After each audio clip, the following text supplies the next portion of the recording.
Fire for your mind. The Kosher Clinician.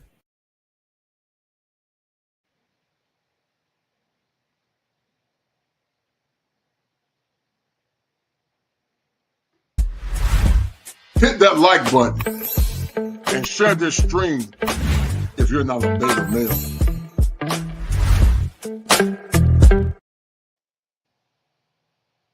My name is Jasmine Woodson. Hi, my name is Silla. I'm Karen Watson. I'm Yolanda Johnson from Georgia. This is BB Diamond from New York City. I'm Dana Galen, and I'm from Tampa, Florida. I live in Hagerstown, Maryland. Out here in Maricopa County. Kalamazoo County, Michigan. I am a proud African immigrant living in Florida. I'm from the great state of New Jersey. I'm Angelina from Philly, and this November, I am not voting for Kamala Harris. I am not voting for Kamala Harris. I'm not voting for Kamala Harris. I am not with Kamala Harris. I am not with her. I'm not with her. I am not with Kamala Harris. I'm not with Kamala. I am not for Kamala. I am for Donald Trump. I am not with Kamala. I am not with her because she is not with me. I support President Trump and the economic policies our country experienced under his leadership as our 45th president. President Trump will support our law enforcement agencies and fund them appropriately. Donald Trump made me proud to be an American. I'm with Donald J. Trump. We need a leader who can make America great again. Trump puts Americans first, and he always will. We need Donald Trump. I and millions of other Black Americans will cast my vote for Donald J. Trump. I will proudly cast my vote for Donald J. Trump as our next president. Let's make America great again. So many Black people, men and women, becoming conservative. Are we going back to the past? I have multiple members of my family that have criminal records. They need blue-collar jobs. If you look at the results of the Mass Deportation Acts, Black men are getting jobs in trucking. They're getting jobs in home improvement. They're getting jobs in moving and storage. This is a fact that was direct. And I just was talking to her about this outside. They are taking low-cost rental apartments. I'm a real estate agent. I did the math on this. In New York City, I'm in New York City. There are 100,000 homeless people in New York City. There are 600,000 illegal migrants in New York City. There's 20% of the illegal migrants are living in apartments, right? So that's, if you do those quick numbers, that's 120,000 or 120,000 apartments being taken up that could be going to the 100,000 homeless people. And of the homeless people, 60% of them are illegal migrants. So the reality is we need to talk about this and how that sector of the population coming here is affecting especially low-income Black and brown people. Also, abortion needs to be mentioned because the reality is as we abort more of our Black babies, we become or keep staying a lower minority in this country. There are somewhere around 400,000 Black babies aborted every year, not just babies. There's 1 million abortions every year. There's 400,000 Black babies aborted every year. Black people only make up 13% of the entire U.S. population. So if we kept 1 million people every 2 years, we would literally stop being a minority in this country in the course of like 10 years. Yeah, so I definitely feel often misunderstood because I am very nuanced. I personally, based upon the Word of God, I am very much against abortion and wouldn't justify having one myself. I have one child, I've had one pregnancy inside marriage. So I'm very much, we are, that from the womb that God knew us. That's what Jeremiah tells us. So I 100% agree there. The issue that I have, though, with the Conservative Party is after that child is here, the programs that are no longer available. So no, this is historically true.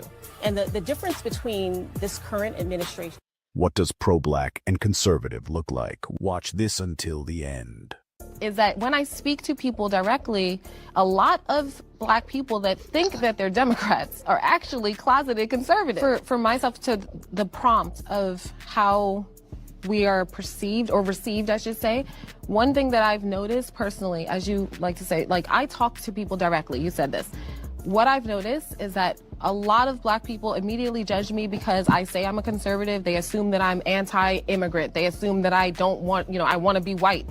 All of these crazy things that I'm in the comments of my, you guys know. The comments are just crazy what they assume about me. But once they start speaking to me, as you all saw, like, you'll learn that I am pro-black. I do want the best for us. But what I've learned also is that when I speak to people directly, a lot of black people that think that they're Democrats are actually closeted conservatives. And that's going back to my point way at the beginning.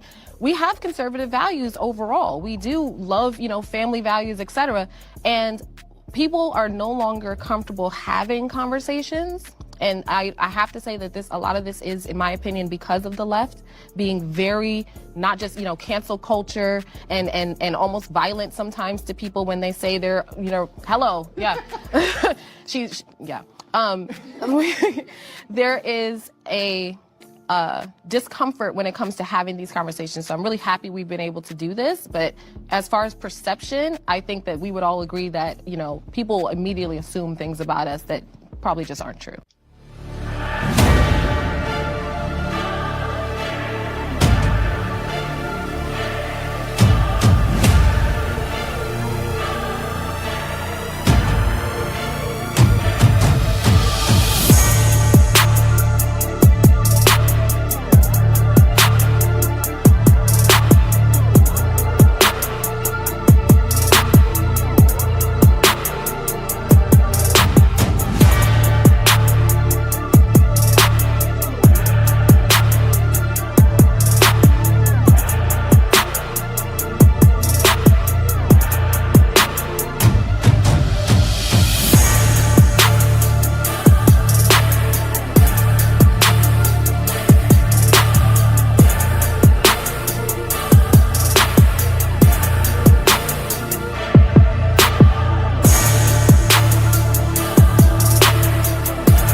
Fire for your mind.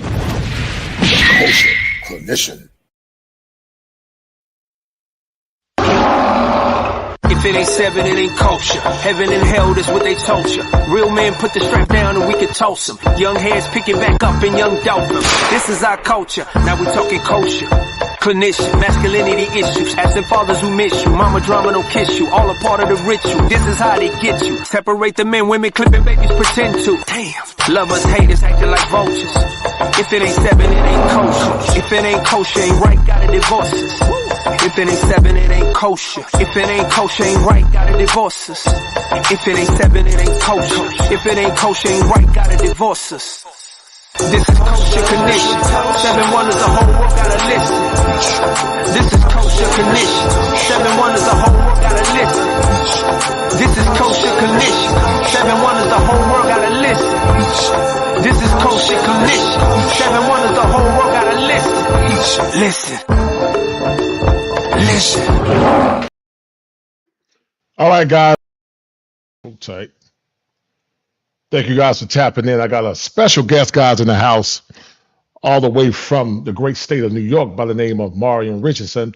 And she goes by the hashtag on Instagram as hashtag Marion Richardson. And we're going to have a very pointed conversation on tonight. We're going to talk about Black conservatism, while so many Black people are turning to the Conservative Party, and while a large percentage voted Democrat, why she became a staunch conservative, and what it means moving forward. Without further ado, guys, get your pens and paper ready. And I got the guest of the hour, Marion Richardson, all the way from the state of New York. How you doing, young lady? Can you hear me? You blacked out. There we go. Miss Richardson, how you doing, dear? Hello. How are you? It's a pleasure to hear I'm from good. you. I'm glad. Can you hear me? Is everything okay? Because it's choppy a little bit. Yes, ma'am. I can hear you perfect. A little choppy though, but I can hear you. You're breaking up. Can you hear me? Great. All right. Awesome. Thank you for that great introduction. Oh yeah. We call that Southern hospitality. That's how we do it in the South, man. You know, we want to show hospitality in the South, in the great state of North Carolina. But let's get into it, Mary. You know, it's a pleasure to see you. I love your fervor. I love your energy. I love your ability to speak truth to power without wavering in your conviction. Because I go by the Kosher Clinician, and in the Hebrew, the 7 is a skavav, which means to be complete. And so I started my channel, Marion, about 5 years ago, and mostly it's an MRA, a male rights advocate. And the premise of the channel, it says, if it ain't 7, it ain't kosher. If it ain't kosher, it ain't right. People now don't want to hear kosher truth. They don't want to hear the truth. And anything, Marion, that's synonymous to the truth. And anytime you try to be a clarion caller or speak truth to power, it's often met with a lot of disdain, and it's often met with a lot of peril. What's been your experience being a Black conservative, and what brought you out of the liberal indoctrination of most liberals and brought you to the Conservative Party? With the understanding no party is perfect, but it did give you something that liberals weren't giving you. Break it down for me. Yeah. Oh my goodness. I mean, it's such a multifold answer to that question, right? Sure. And of course, the moment I move by my window, I think the cops are about to ride by. So let me close this real quick. It's a long journey, so I'll just give you like the concepts of what changed my mind, right? So first, there was the reality of becoming a mother, right? So for me, my daughter is so important, and understanding that what I vote for impacts her life, not only in policy, but in promotion, right? So when I'm seeing things like the Democrat Party, you know, Kamala bringing Megan Thee Stallion to twerk at the DNC, or watching someone like Cardi B endorse, you know, that candidate, I'm just like, what is the Democrat Party promoting to young children? On top of it, you know, she's a girl, but she likes sports and things like that. So I'm like, watching these people promote the idea of transgenderism, right? Promote this concept that maybe God made a mistake when he made somebody. And I'm like, that's insane. On top of, you know, having my daughter and starting to get very active in worrying about what she is. Can you hear that in the background? I just feel like it's hilarious. It's like the timing is fascinating. So watching what she's being introduced to, and then coming to Christ for myself. And that was a big one, you know, raised in the church, but not a true Holy Spirit filled and biblically based Christian until maybe 4 years ago, I would say, is when I really accepted Jesus into my life. By the way, respect. Happy Good Friday. It's a fantastic day. Praise the Lord. Yes, ma'am. Yes. But so reading the Word of God, matching or aligning that with the Democrat Party, realizing it does not align at all, right? Like they're complete opposites in ideals and values, in just the overall way that they promote the family structure and et cetera. Just seeing the huge gaps in the Democrat Party when it comes to what God wants for us. It was just impossible to continue to vote Democrat. Watching them promote abortion and act like those children. Like I have a beautiful picture of my little girl holding a photo, the first ultrasound that I ever got with her. She was only 7 weeks old. Yes. And I'm like, they're telling people that these are not children, in the womb. It's just so heartbreaking. So it was a very slow grind. Like it took, years for me to change directions. But once I really did, there was no going back. Yeah. And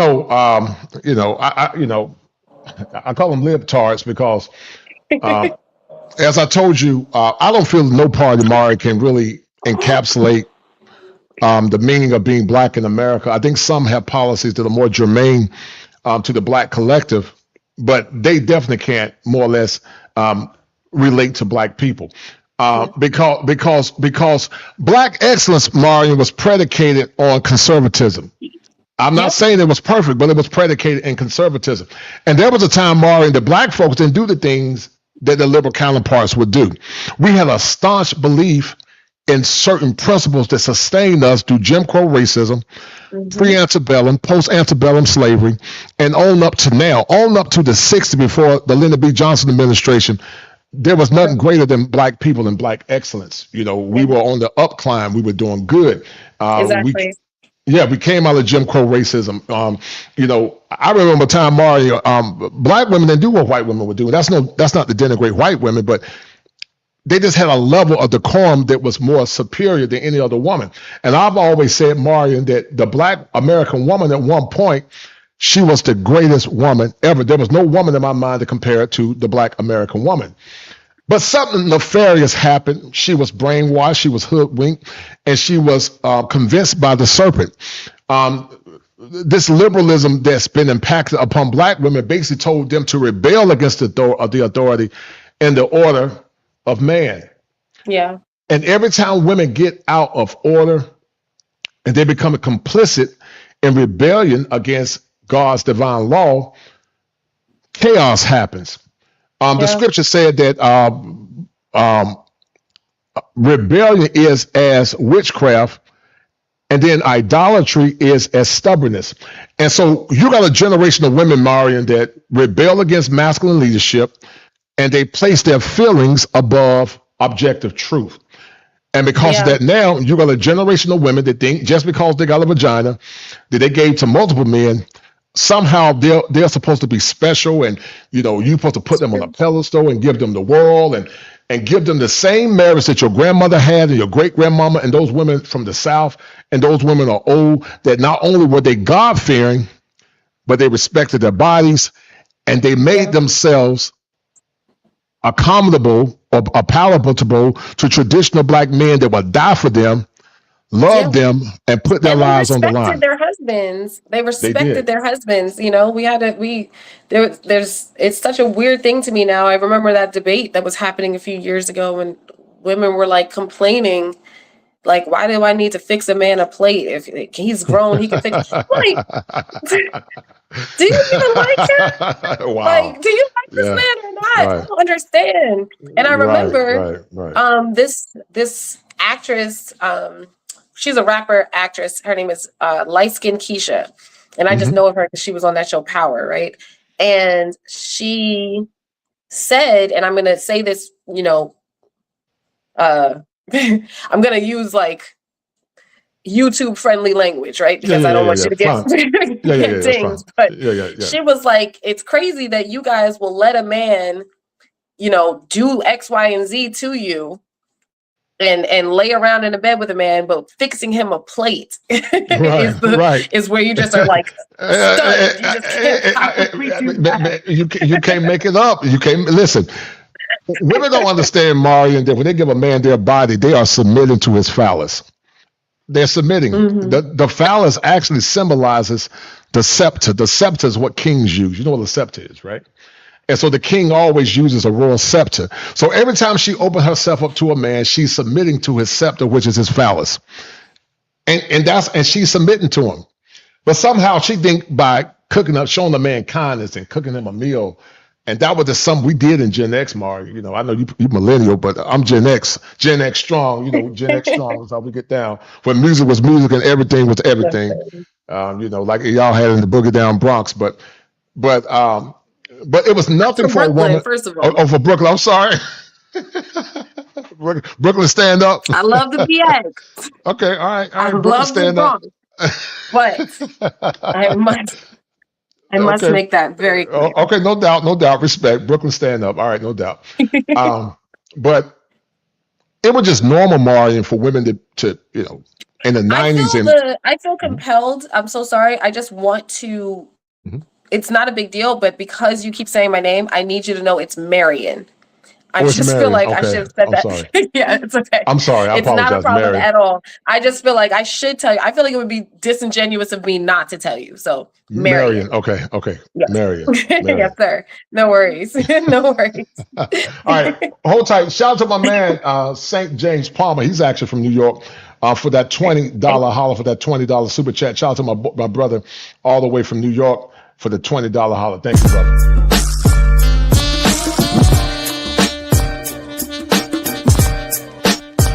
It's the money.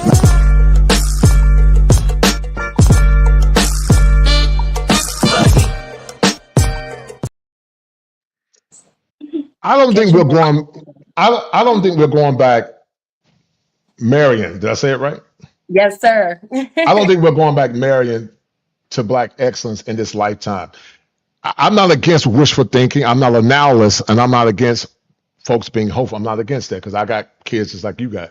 I mean, my kids are basically grown. I got a 20-year-old, 28-year-old, going on 28, and I got a daughter that's 16. Good girls. But the book said, because you are a woman of faith, unless God builds the house, the laborers build it in vain. The current foundation is built on quicksand. It's not built on those things that are amenable to having what's called traditional families. And because the rebellion is so strong, the cognitive dissonance is so high, I don't see it proliferating in this lifetime. It's not because I'm a nihilist. I'm just a pragmatist because I understand, Marion, that in systems theory, the part is not greater than the whole. But see, something has happened. I'm gonna call you Lady M. I don't want to mess your name. You got it. You're good. You got it. Go ahead. And so the problem is, Marion, is that you got a generation of women that exalt themselves above the Black collective. They see themselves as being greater than the Black man.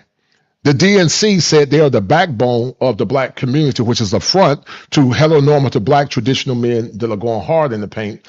But then when things begin to cascade, they say nobody protect us. So what they don't understand is this: you don't get the protection of the Black man without submitting to the Black man's leadership.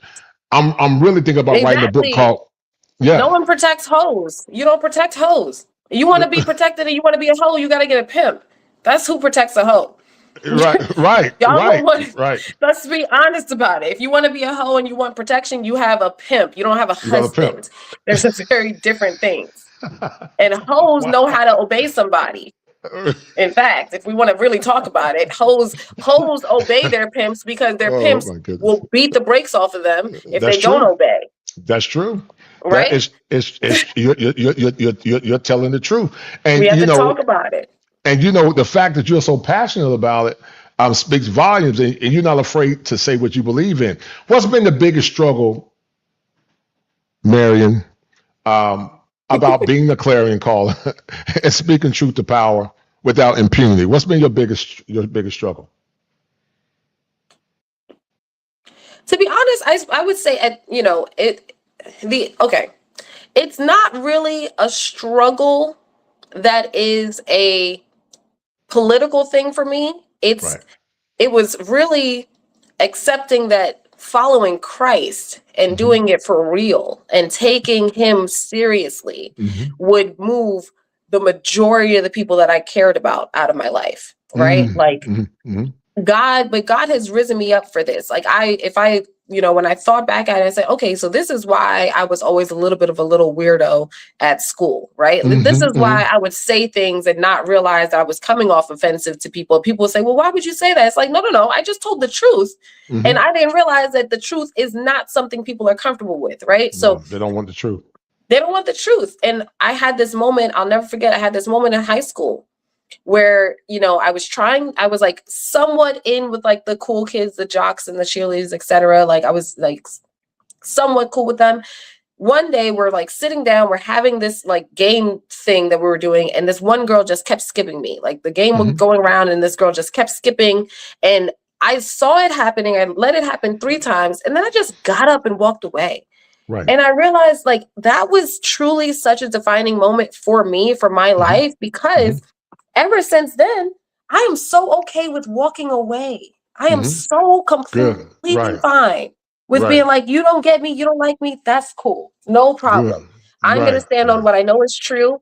So honestly, it's been difficult, but it's been more difficult walking with Christ, standing firm on Christian values, and watching people around me who think that they're Christian, who think that they're saved, tell me that I'm too extreme or I'm not, accommodating and kind enough to X, Y, and Z person. Like that's been the harder fight, if you will. And I'm sorry, I'm just looking for my portable charger because my phone is going to die on me.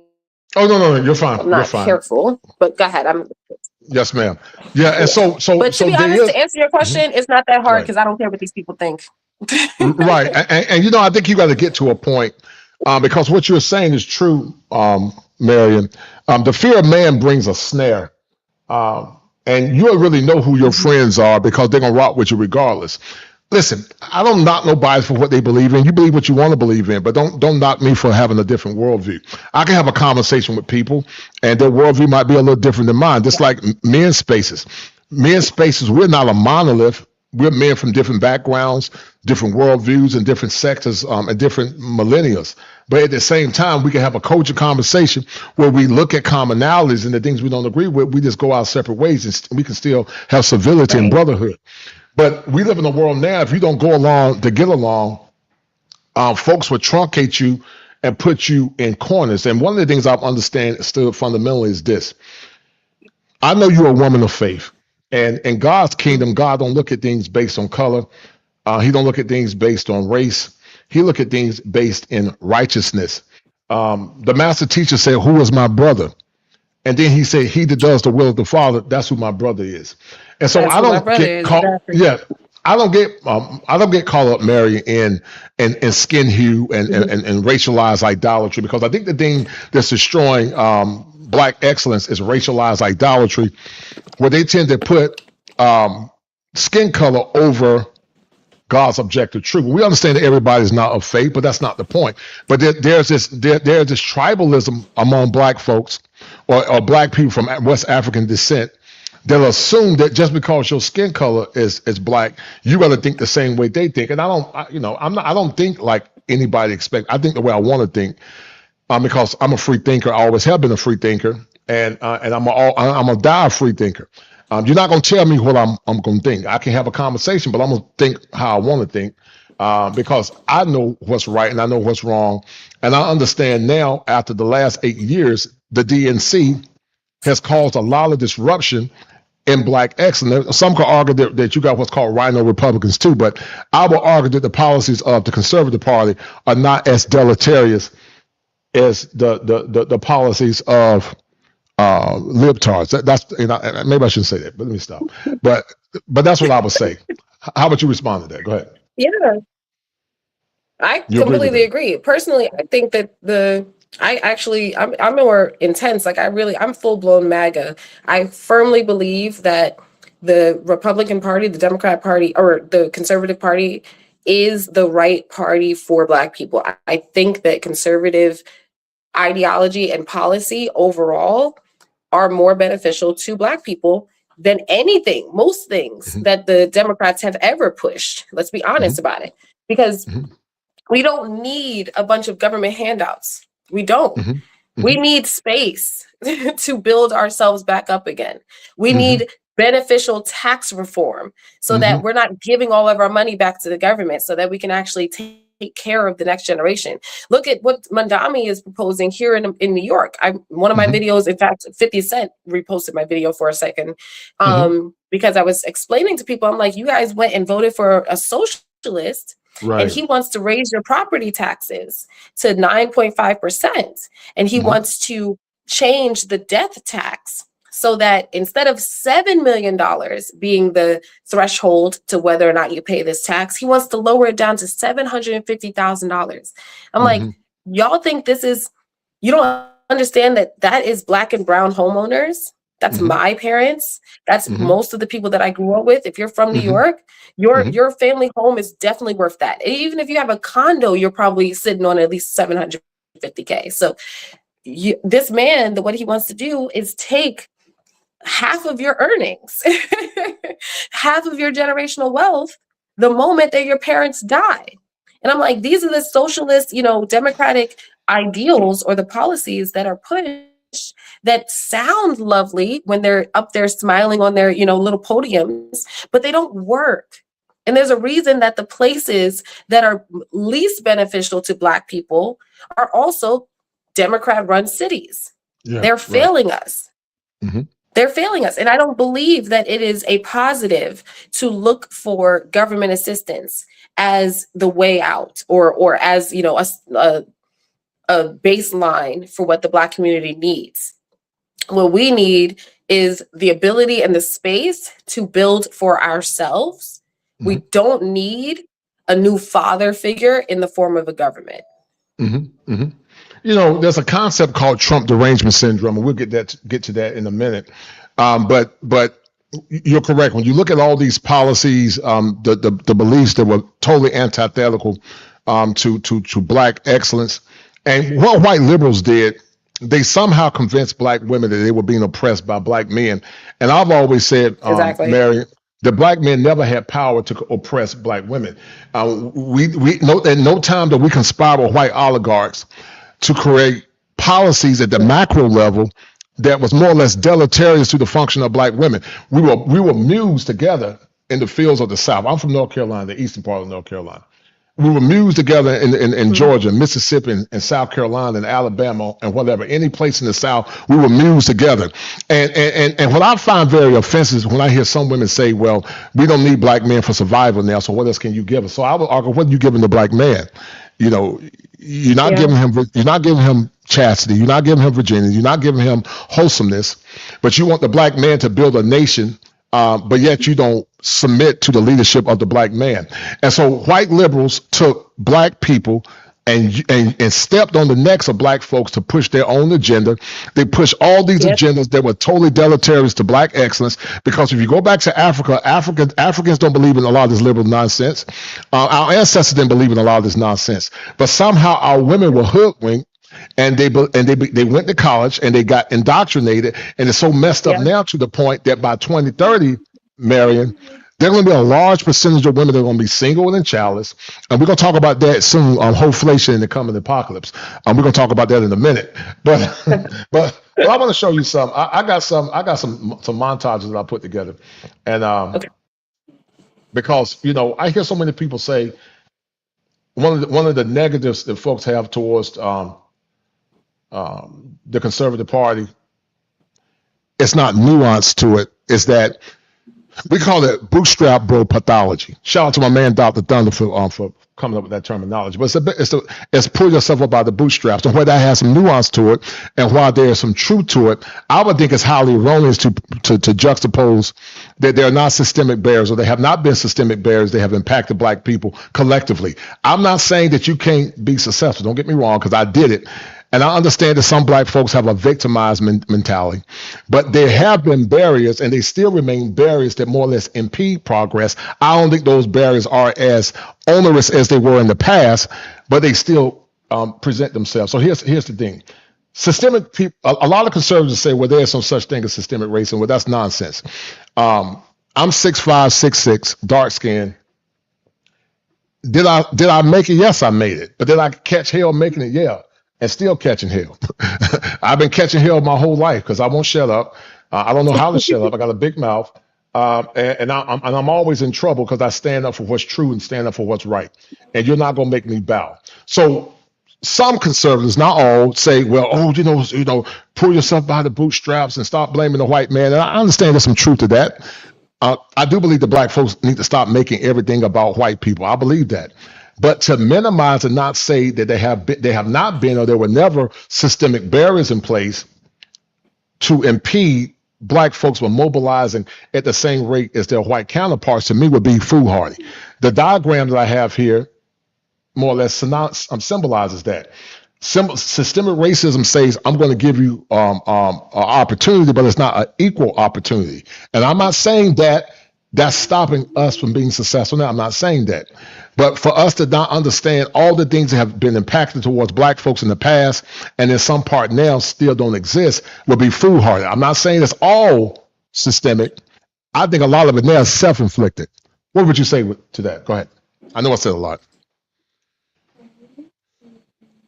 Interesting. I can hear you. So the question is, like, I think when you put up a graphic, it makes it more difficult for the connection for some reason. So can you hear me? Am I coming through clearly? Yes, ma'am. I can hear you perfect. Yes. Okay. Yes, I can hear you So perfect. Yes. what I would say to that, when I say, like, here's the thing that I would say to that. One, systemic racism definitely existed, does still, in concepts exist. I will never pretend that's not a thing. But I get frustrated when people act like that should be enough to stop someone, right? Because when I look at it, it's like you might have had a difficult, you might have had a difficult time, but so did a white child growing up with crack addicted parents, right? Or, someone whose parents lost everything in the Great Depression, right? Like, we have to acknowledge that it's not the only thing that makes people struggle is race. So when I see someone say, oh, well, the systemic racism held us back, and it's like, yes, that's absolutely true, but it didn't stop everybody. So what did this person do?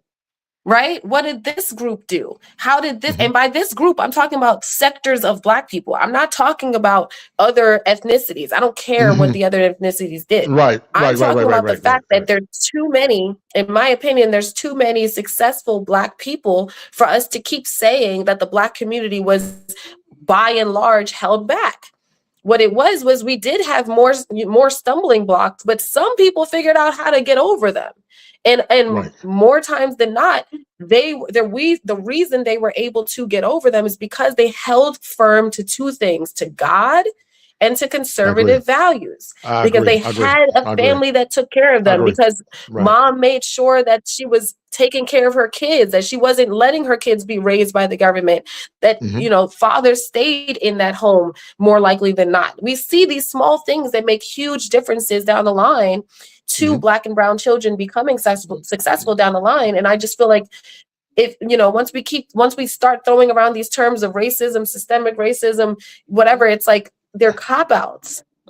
Because everyone has some difficulty to come over. Everyone has some difficulty to get over. And even if they didn't, even if there was none of that, think about this. I always say there's a reason why when you go to other countries and there's one race, when you go to other countries, you go to China and there's just Chinese people, they still have successful people and not successful people. And it's nothing to do with race. It has everything to do with either what circumstance you were born into, or how hard you're willing to work, and how you're looking for other solutions, other ways to make something happen. Right. So that's my thought about it. Like, even right now, people are so mad. They're like, oh, Black women have lost their jobs in, record numbers under Trump and everything. And I'm like, that's fair and true. But also, if you're going to scream that Black women are the most educated, portion of this society, then Black women can find a way to make other, streams of income. We're smart enough to do other things. We don't have to be beholden to whatever we got our degree in, etc.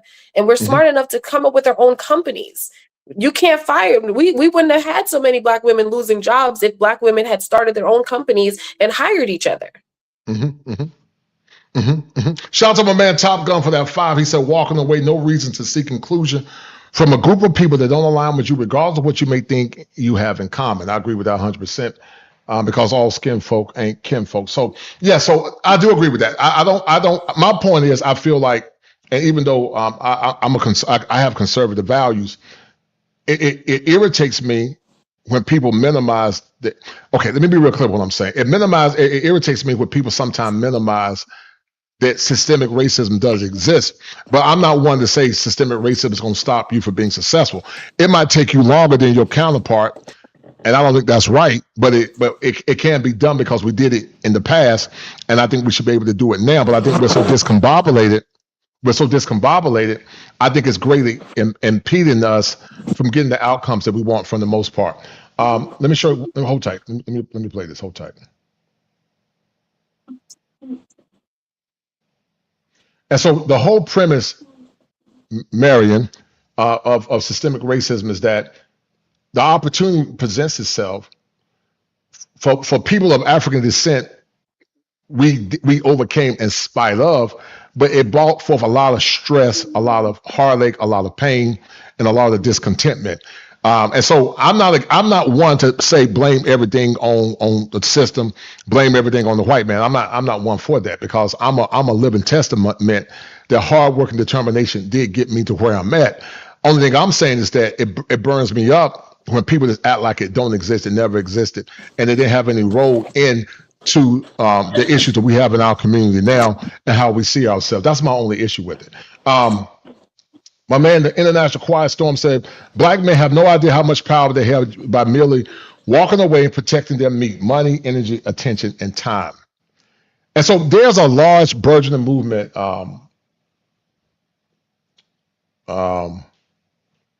She disappeared.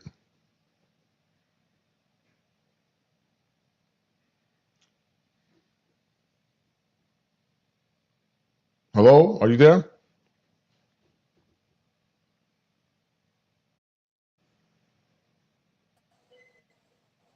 Can you hear me? Hello. Can Can you you hear see me? me again? Yes, ma'am. Yeah, you disappeared like Casper the Ghost. You just disappeared. But anyway. Hey, yeah, I'm sorry. Can you hear me? Yes, ma'am. I can hear you perfect. Can you hear me? Can you hear me? Okay, I can hear you, but I was saying the graphic, if you can remove the graphic, because whenever, for some reason, when you put the graphic up, it just like messes with the connection on my end. I think it's just like, I don't know what's going on with my Wi-Fi. It's just better because I got to use the graphic for the conversation. Is this better? Is this better? If not, I'll just have to pop it up and pop it down. Do it in a minute. So let me pop it down. I'm gonna bring it down. I'll bring it down. Okay. All right. So and what I'll do, I'll pop it in and pop it out, so it won't mess you. How about that? I'll just pop it in and pop it out. If it's slow down your bandwidth. But what were some of the principles that your mother and father taught you as a young lady that gave you the courage and the determination to become the woman that you are now? And then also, what are you not seeing that what your parents taught you? The values that your parents taught you, what did they teach you, and how are those values not being translated to the current generation, in your opinion?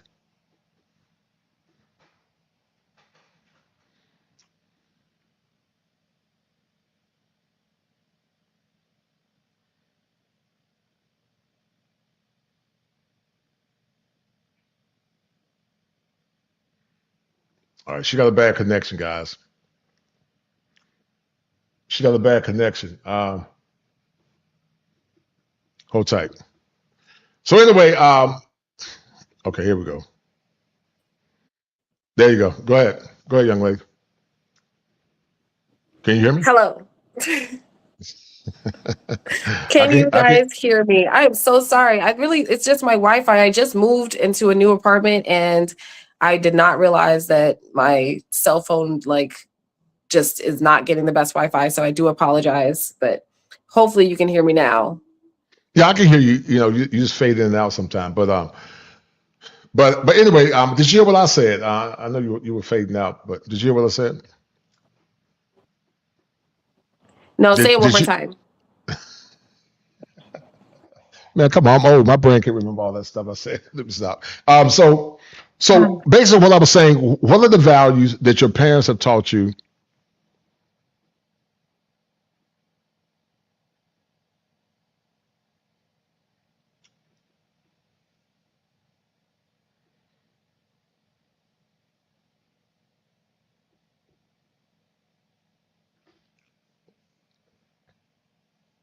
So I was asking, what are the values that you're buffering?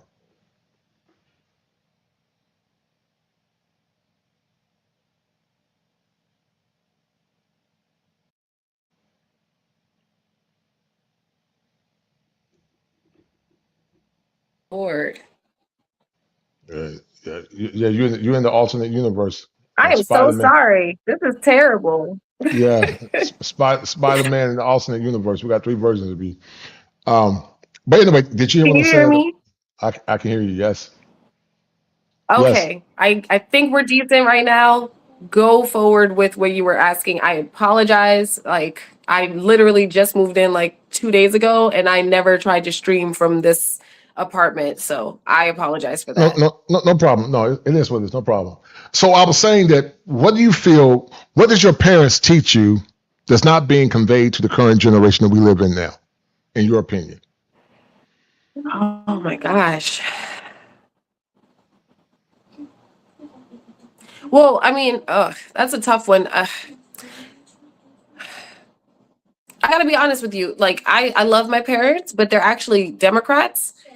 Oh, wow. And so I don't necessarily think, I don't necessarily think that a lot of what I was taught is something that I would hold on to right now. Right. Like, I'm trying to think, because my dad is fantastic. He's taught me some very wonderful things, but I have completely shifted from what, I kind of grew up believing.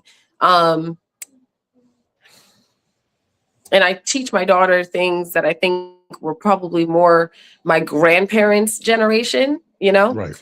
But I will say this, what I've seen, what I have immense respect for my father for is his gut belief that he is to be a good father and a provider. Mm-hmm. He firmly my entire life, and I mean, like, my mother passed away when I was 12. So I actually sorry to hear that. Moved in with my dad. Thank you. Mm-hmm. My sister and I moved in with my dad like full time.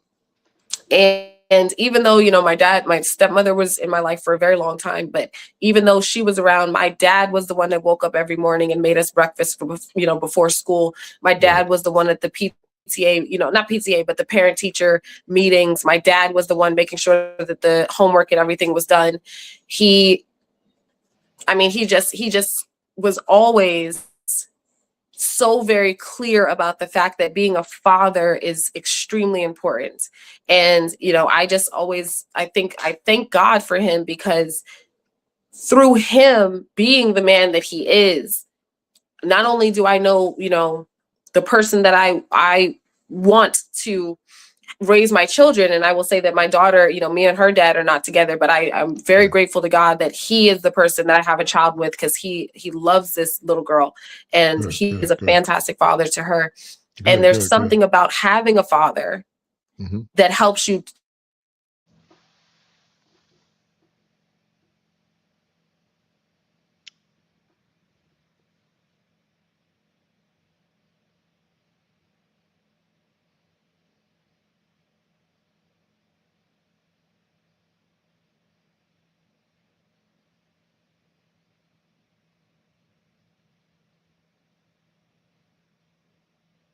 All right, I'll wait tomorrow and get back, guys. She's having issues with her connection. But anyway, so my issue with those that minimize systemic racism is that, okay. Are you there? Oh, can you hear me? I can hear you. Do you have a computer, Mario? Do you have a computer? My gosh, I'm literally keeping my phone. Like, I have my phone out of the window, like literally It's overheating. hanging outside of the window, trying to catch the Wi-Fi. It's so ridiculous. And you know what we'll do? If you want to redo this episode, I will, reschedule it for a time when I have my Wi-Fi set up in here and I can stop working on my phone cellular, because this is crazy. Okay, yeah. So let's try to redo it, because this was getting good, man. It was getting real good. I'm just trying to figure something out. You don't have a computer, do you? No, I don't have anything.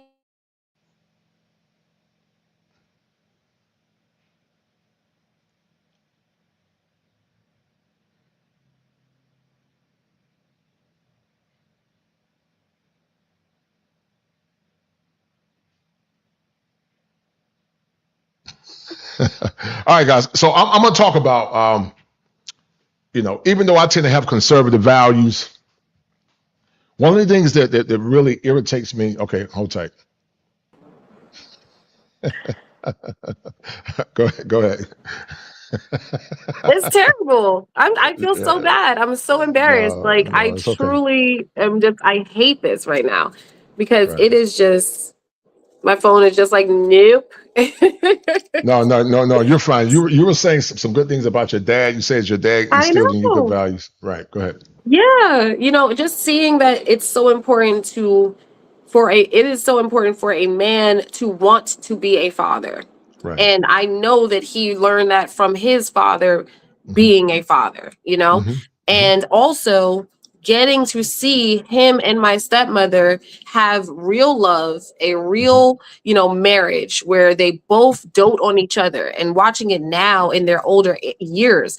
I'm like, y'all that think that you want to be single, you think that you especially the men, let's be clear, because I do a lot of these debates or these conversations and we rag on the women, but please understand, Black women would do a lot better if Black men did a lot better. Okay. Okay.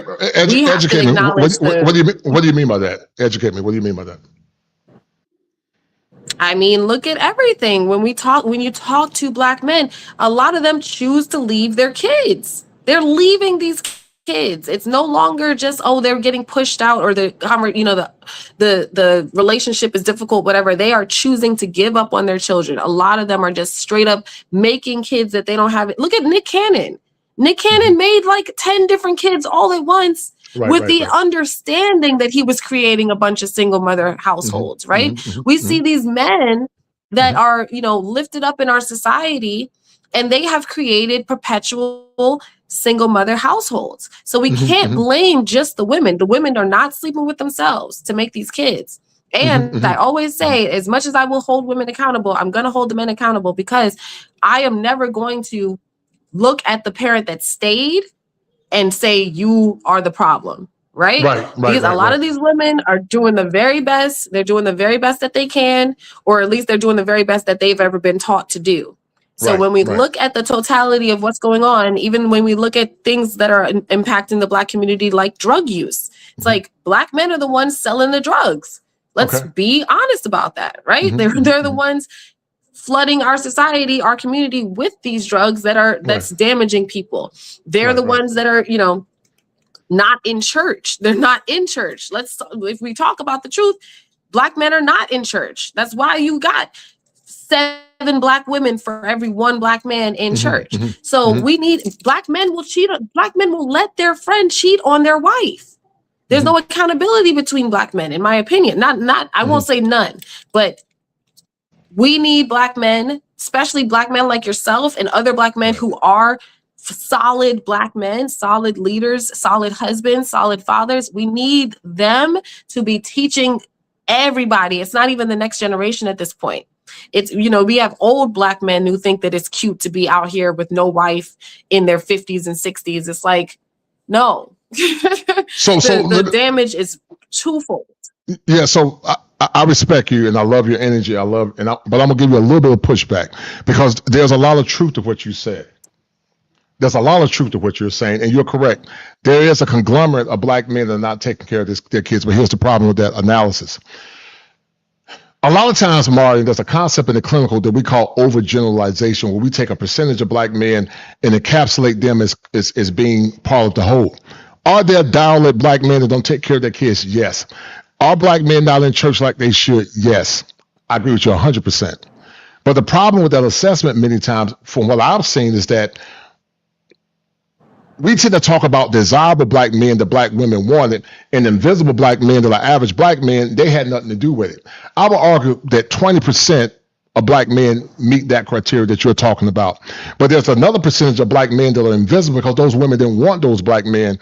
Almost like the song Back Then, He Didn't Want Me, Now I'm Hot, They're All On Me. There are a lot of good brothers that I know that are invisible to the world. The current church does not speak to the heart of Black men. I'm really thinking about writing a book called Black Love Without Consent. because we never have asked black men what they want in relationships. So there is some truth to what you're saying. I don't disagree with that. I hold men accountable on my channel all the time. But a lot of times when we make those broad overgeneralizations, we're not looking at a percentage of black men that are really as hardworking brothers. They keep their head down, and they are invisible to a percentage of black women. Women by nature are I very would say hyperactive. the same to you, though. I would give you that exact same retort when it comes to black women, right? Like I would say the same exact thing. There is a small portion of black women that are making all black women look terrible. And then there's some black women who are extremely high achieving, right? So we're looking at the Kamalas, we're looking at, people of that realm, and they skew this image in one way as well, because they're the I'm so confident, I don't need a man type of woman, I'm the boss babe, whatever. And then somewhere in the middle there's a whole bunch of solid black women, and let's be here, like they're at the church, right? Like they're at the church. I walk into my church every Sunday and I see a bunch of really amazing single black women, and they're beautiful, but they're not trying to put out on the first night.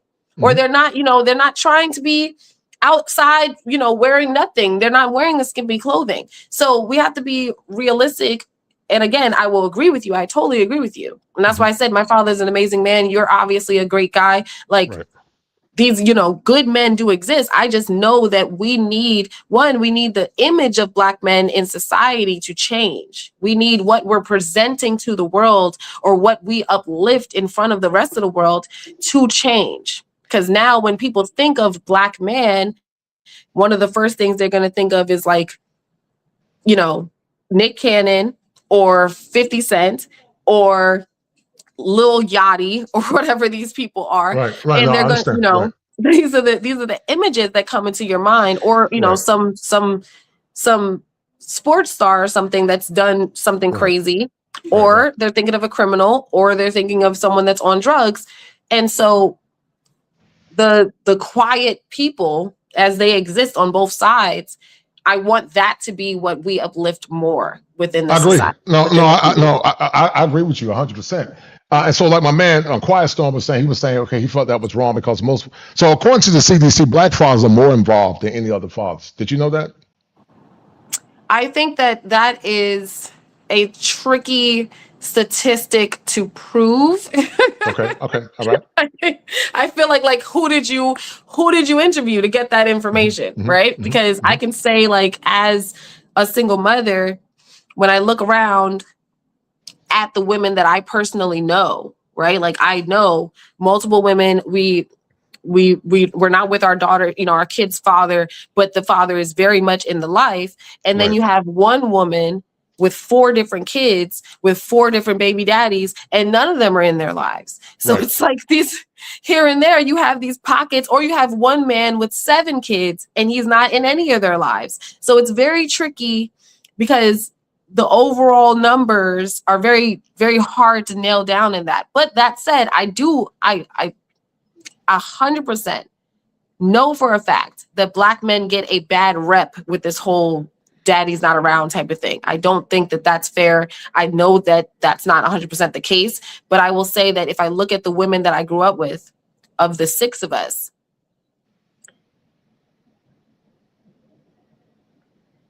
we had 3 of us that lived with our fathers in the home. And 2 of us are siblings, me and my sister, right? So 2 fathers that were in the home, and then 3 fathers that were not in the home, that were in their lives, but not in the home, and weren't, an active everyday portion of raising the child. So, and that was 30 years ago, right? Because I'm 36. So looking at it today, I'm glad to see that tide is changing. I'm very, very happy to see that. I love seeing that black men are promoting fatherhood, promoting marriage. I love that. I want more of that. But I also think that that is because we are starting to come back to conservative and traditional values. And that's a beautiful thing.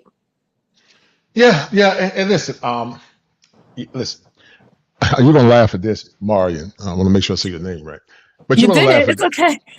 So I give men smoke all the time. We talk about Day and Man and Raekwon and them, not them, but in them. I consider those dusty Negroes. They don't represent the men that I know. And so I understand that my anecdotal experience does not always encapsulate the masses, just like your anecdotal experience does not always encapsulate the masses. So we're not careful. Sometimes we'll let our own purview supersede what's actually really going on. So let me tell you what I'm saying. Am I against marriage? No. But do I think men should get married to the typical average modern woman now? With reservations, I would say yes. You seem like you're a good woman, but there are not a lot of Marians. Many don't bring anything to the table. How many black men are there? Like, not to cut you off, I do apologize, but like, let me be clear on this. There are more Marians than there are. I feel like we have to be realistic.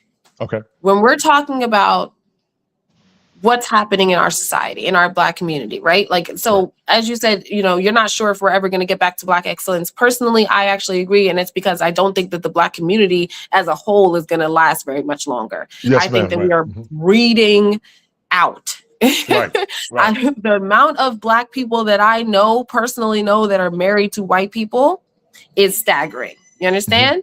If we look at the realities, a lot of Black people, Black men and women, they want marriage, they want children, they want traditional values, but they're seeking it with other races because it's very hard to find your counterpart within the Black community at this point. And I will tell you, as someone that you think that I'm amazing or I'm awesome, and I do think that I'm awesome, but I will say I have plenty of people in my DMs that would be interested in dating me, but I have learned that when you start to date someone and you try to get to know them and you realize, you know what? There's still fundamental things that you want to match up. You want to match up with someone correctly. And I'm finding that it's very difficult to find that within the Black community. I got to be honest. Like if as a Black woman, I have a degree, I have a business, right? I'm not saying that those things are held higher, but when I try to date someone who is a mailman or something, that disconnect does show up. Right. And I'm not discrediting them, but I'm just saying it's like, even in conversations, having a conversation, how was your day? What did you do today? If he's delivering Amazon packages all day, but I had 6 client meetings, the conversation is tricky. You see what I'm saying? So when I say that we need to start to hold Black men accountable, I'm like, I have to be honest about it. I don't see why Black women are getting more degrees than Black men. I don't see why Black women are earning more than Black men. I don't think that that's something that should be happening in our society, in our community. I think that it's something that, we need to go ahead and turn around and say, Black man, shoot for higher, bro. Yeah. Strive for more. So let me tell you what I was saying. And I respect you. I do respect you. I'm enjoying the conversation. And I know you're genuine, but here's a fundamental issue. A lot of women sell men social market value. I heard a woman, Marion, tell me, women, they got their degrees, and but men don't care about degrees. We don't care about doctors. We don't care about social status. It means nothing to us overall. It don't mean anything to me, and most of the men I talk to, it doesn't mean anything. What men are looking for is women that are truly feminine, a woman that can speak life into him, a woman that strives to have virtues of a Proverbs 31 woman. Something you were saying earlier, which I do agree with you, women are not ran through. Large percentage of them are ran through, multiple kids by multiple men, and they use their degrees as a placard to more or less think that they're special. Guys don't care about that. And so I get it. You're an intellectual. I get it. You're a smart woman. You love intellectual conversation. I respect that. But then I will ask the question, what can that woman pour into that man to help her help the conversation be more stimulating? Because the thing that kept Black people together years ago, especially in the South, Granddaddy wasn't always the most articulate, but he was a hardworking, reliable man. And what you said a minute ago actually proves my point in part. There are a lot of competent, good men that work for UPS or mailmen, and they're hardworking, blue-collar men. Those men are invisible. Because some, not all, say, they don't have good conversation. But then when the man say, okay, what are you giving me? Then all of a sudden he's a misogynist. So I think it goes both ways. I think there are a lot of good, decent men that are out there and they want to get with decent women. But I think women by nature are highly hypergamous. They look past those men because women by nature want the best of men. So here's what I will retort to that, because I agree with you 100%. I agree with you, right? Right. Let me close However, this blind. You can keep talking. I'm closing this blind. Go ahead. what I have realized is that is all easier said than done, right? And the reality of it is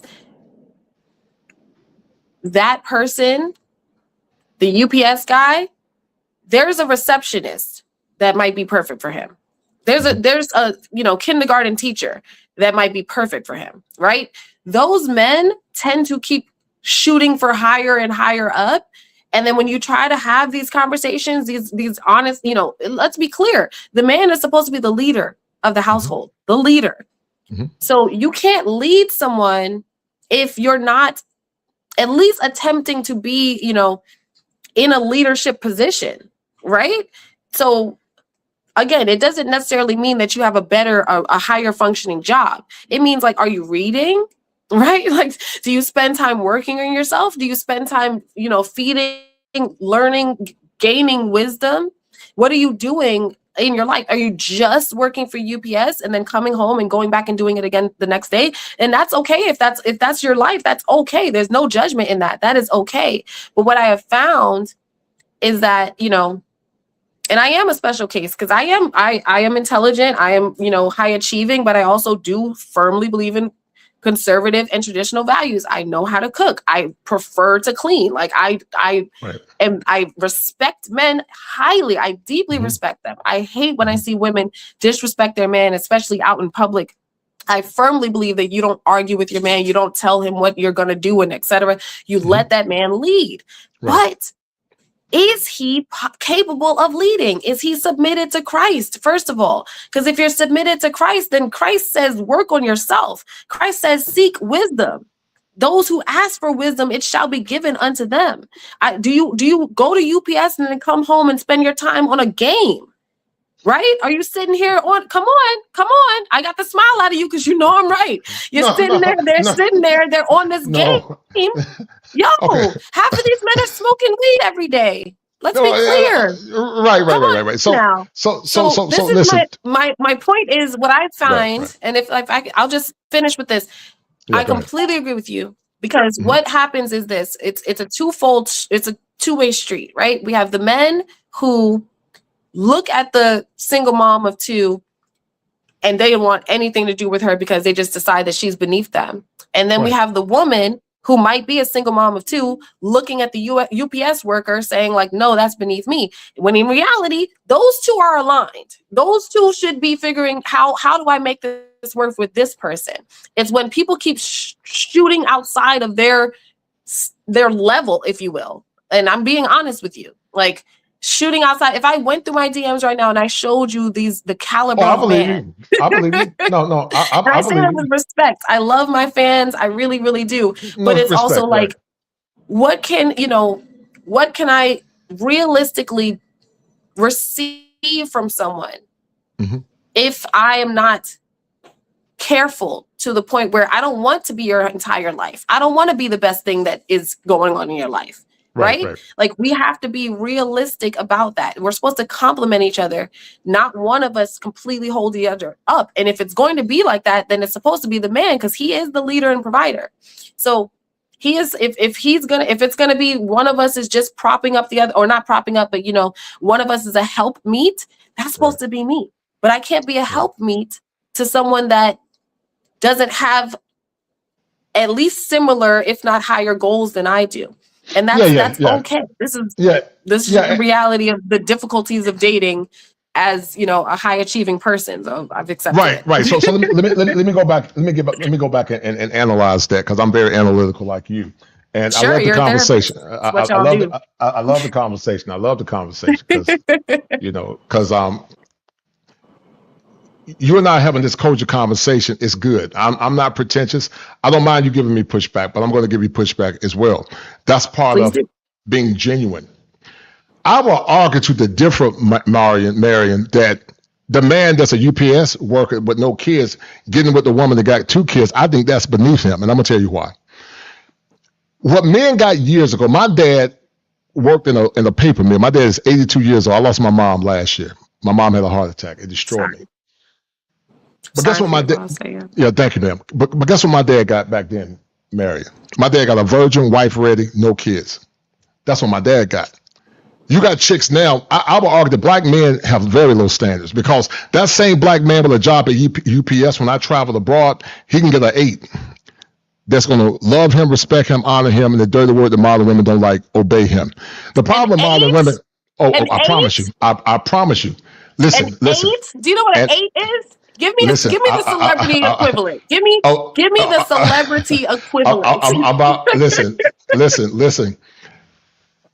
Because I'm like a solid 7 at best. I am very realistic about that. Yeah. No, you're solid. No, you are. So you think he's getting an 8? Mary, I'm telling you what I've seen. I'm like Dr. King, my eyes have seen. When I travel to Brazil, when I travel to the DR, average American men, they got decent jobs like UPS, they getting 8s, they getting 7, 8s, 9s, and some even getting 10s in Santiago. And those women love their men. They honor their men because I get it. They don't. Let's put it this way: if you think American black men are bad, deal with the men that I've seen in Brazil and DR. Those men are horrible. So my point is, sure, we tend to. Black men in America don't have standards. We have very low standards. We don't have the standards of what our ancestors had. Like my grandmother. My grandmama was a virgin when she got married to my granddaddy. Had all his kids, even though he was married before he got with her, and then he got married again. My granddad was, I'm gonna leave that alone. But anyway, my grandmother was a beautiful woman. No, I'm just being, listen, my grandma was a beautiful woman. But now you got a generation of women, and we got a generation of men that are raised by women with the standards are very low. And the problem I have with modern women marrying is this: they want to tell men what the standard is without becoming the standard. There are women in Nigeria that are billionaires, but guess what? They still submit to their husband's leadership. What they say is that even though I might make $1 billion, my $1 billion does not supersede my responsibility to follow your masculine leadership. Now, I get it. Women by nature are hypergamous. A woman wants the best of men to progenate her offspring and to lead her. I get it. It's in a woman's nature. I get it. I understand it. But conversely, men are somewhat hypergamous too when it comes down to beauty. Men look at beauty, youthfulness, chastity, hip ratio, stomach ratio. We look at all that stuff. Is she kind and feminine? Can she follow my leadership? Does she have emotional regulation? Because one of the things I hear women saying is that men are not emotionally intelligent. I say that's a lie. I would argue men are more emotionally intelligent, the brothers that I know, because they always live their lives around trying to assuage the feelings of that woman. Love songs back in the 90s, men, we used to make love songs like Troop and Guy. We make songs to more or less serenade our women. But you said something that I heard in one of your shows, and it was true. And I agree with you 100%. She gave her power away. Her power was her femininity. Her power was her chastity. Her power was being able to speak life into that man. But men now don't have standards because they don't understand how much power that they have. When men travel abroad, it's a different ball game. Our average brother abroad is treated like a king. I'm not saying foreign women are perfect. Let me finish. Love and respect. I'm saying this. With real love and respect. But let me finish first. I'm going to finish now. I'll let you cook. Got it. My apologies. So I'm not saying that women abroad are perfect. They're not. But those women tend to respect their men more, and they understand they need their men for survival. And I think a time is coming, Marion, when women are, as you were talking about, are going to begin to need their men for survival. I jokingly call it the hopocalypse. And they're going to need good men. But the question is, will they be there? Let me read this cash out real quick, Super Chat, and I'll let you cook. These ladies don't understand that there are more average men than there are the 10% of men that will deal with them. Like God and Kevin Samuels said, you are a helpmate, and there is no shame in that. Go ahead, dear. Go ahead, Marion. Go ahead. Yes. So one thing, really quickly, I'm actively working on a documentary about immigration marriage fraud. And I really wish a lot of these men understood that a lot of these women are only interested in you because you're American and because you have citizenship and you can grant them that. And I say that with love and respect. A lot of these men don't understand that they're not coming into that foreign, country on the same playing field as anyone else. You automatically have something that this woman needs. Now, when we say it like that, when we understand that, then what I'm saying still equates, right? Because if I'm me, but I'm in DR then maybe I will marry the trucker, or maybe I will marry the post office, delivery man, because he also, now he's on a level that is above mine, right? So he is now by nature, by default, going to be considered a more valuable person. And I don't like to get into this high value man thing. I don't care about all of that. Right. I don't, Respect. Yeah, I think that what's important to me, and maybe this is just me being an intellectual and someone that enjoys intellectual conversation, but I have, found that there's people that think like, oh, well, I can give you, I want to be with her, I can do all of this. And then it's like, okay, well, what does that look like? What does that actually look like? And it's like, well, I have I can maybe do a small house in this small town, and, I'm working this and this. It's like, that's very fair and valid, and that's okay. But if that is not something that would be of interest to me, it is okay for me to say that my life is going to be something different than that, right? Like, it's no shade to that person. What happens is a lot of the same way that women are delusional, and I'm not disagreeing that women are delusional. Women are delusional. I will say that over and over. Women are delusional, but so are some men. They really think, they go to DR and they get themselves an 8 and a 9, and you think that you pulled her because you're just so amazing. No, you pulled her because you can offer her something. Right. And we're not acknowledging that fact. In America, you have mid-level finances at best. To quote Kevin Samuels, you are a, what did he say? You're a 5 at best, right? You're average at best. That's what Kevin Samuels said to one woman.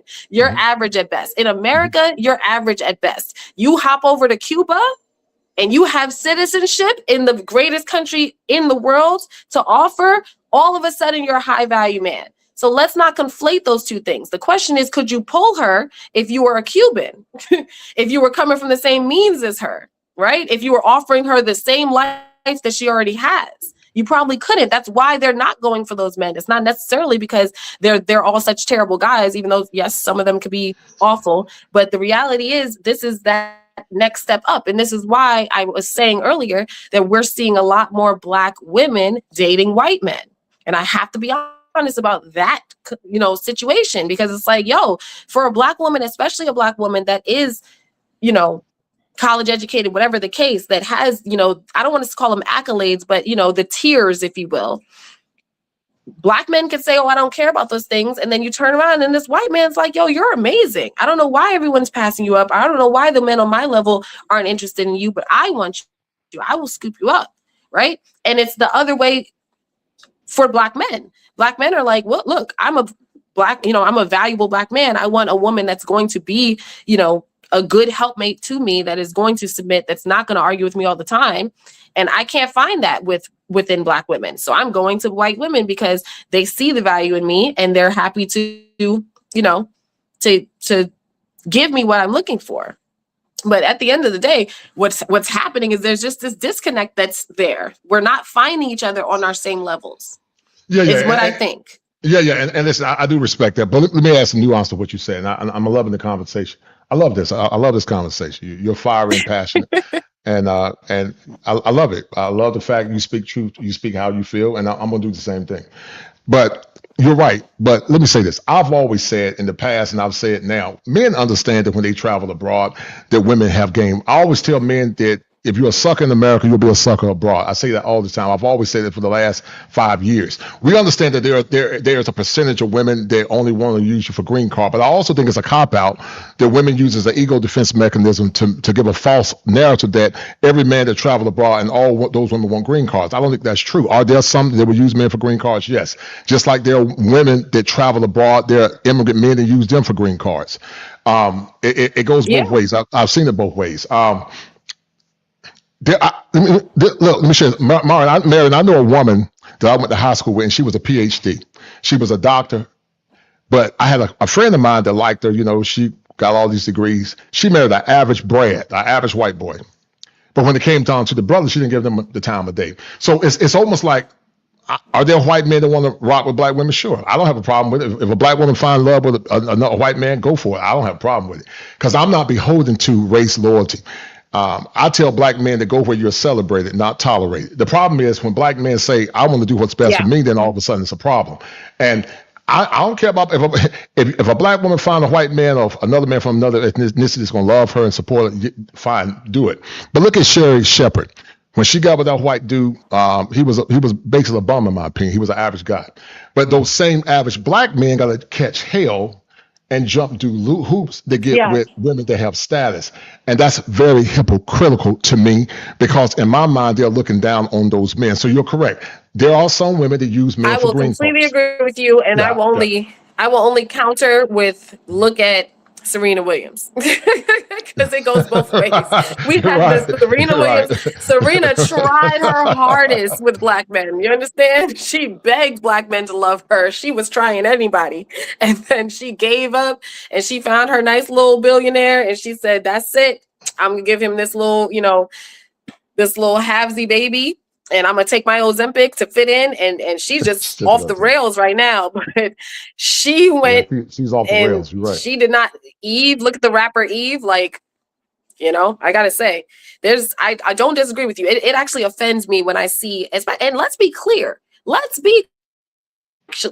If we're going to talk about somebody accepting less from another race, then we have to acknowledge black men, because you will see a black man walking around with the most basic looking Becky you've ever seen in your life. And he'll be happily married, giving her a bunch of kids all over the place with her, posting her on their social media, etc. And yet, the receptionist couldn't get your time. Well, I mean, listen, I got brothers in my circle that are blue collar, educated brothers, and they'll give the decent sister a chance. Like I got a daughter, she's at State, she's at NC State. Shout out to my girl Z. She's a virgin. I'm raising to be a godly woman. And actually, I got a sister, a friend of mine. She's a therapist like myself. Her son is 6'5", and he's a virgin. And I'm gonna try to hook them up. I'm trying to go back to the old school. I think you should. Right, because I want my baby to get the best. I want her to get the best of the best of the best, because I consider her a 5-star chick. But I think a lot of times, Marion, we don't build our boys like we build our girls, and then we complain about on the back end. Dr. Jawanza Kunjufu wrote a book called The Conspiracy to Destroy Black Boys, and then also when I was doing my seminar work in graduate school, we talked about the school to prison pipeline. We say black girl magic, black girl rock, but who's saying black boys rise? So we don't build black boys, but then we get crazy when black boys are reading at 3rd and 4th grade reading levels. But yet you got these women that get with these dusty men that make all these babies. Some of these men, they knew they were dusty. They didn't give the average brother that was a good guy. He was an educated lame. He was boring.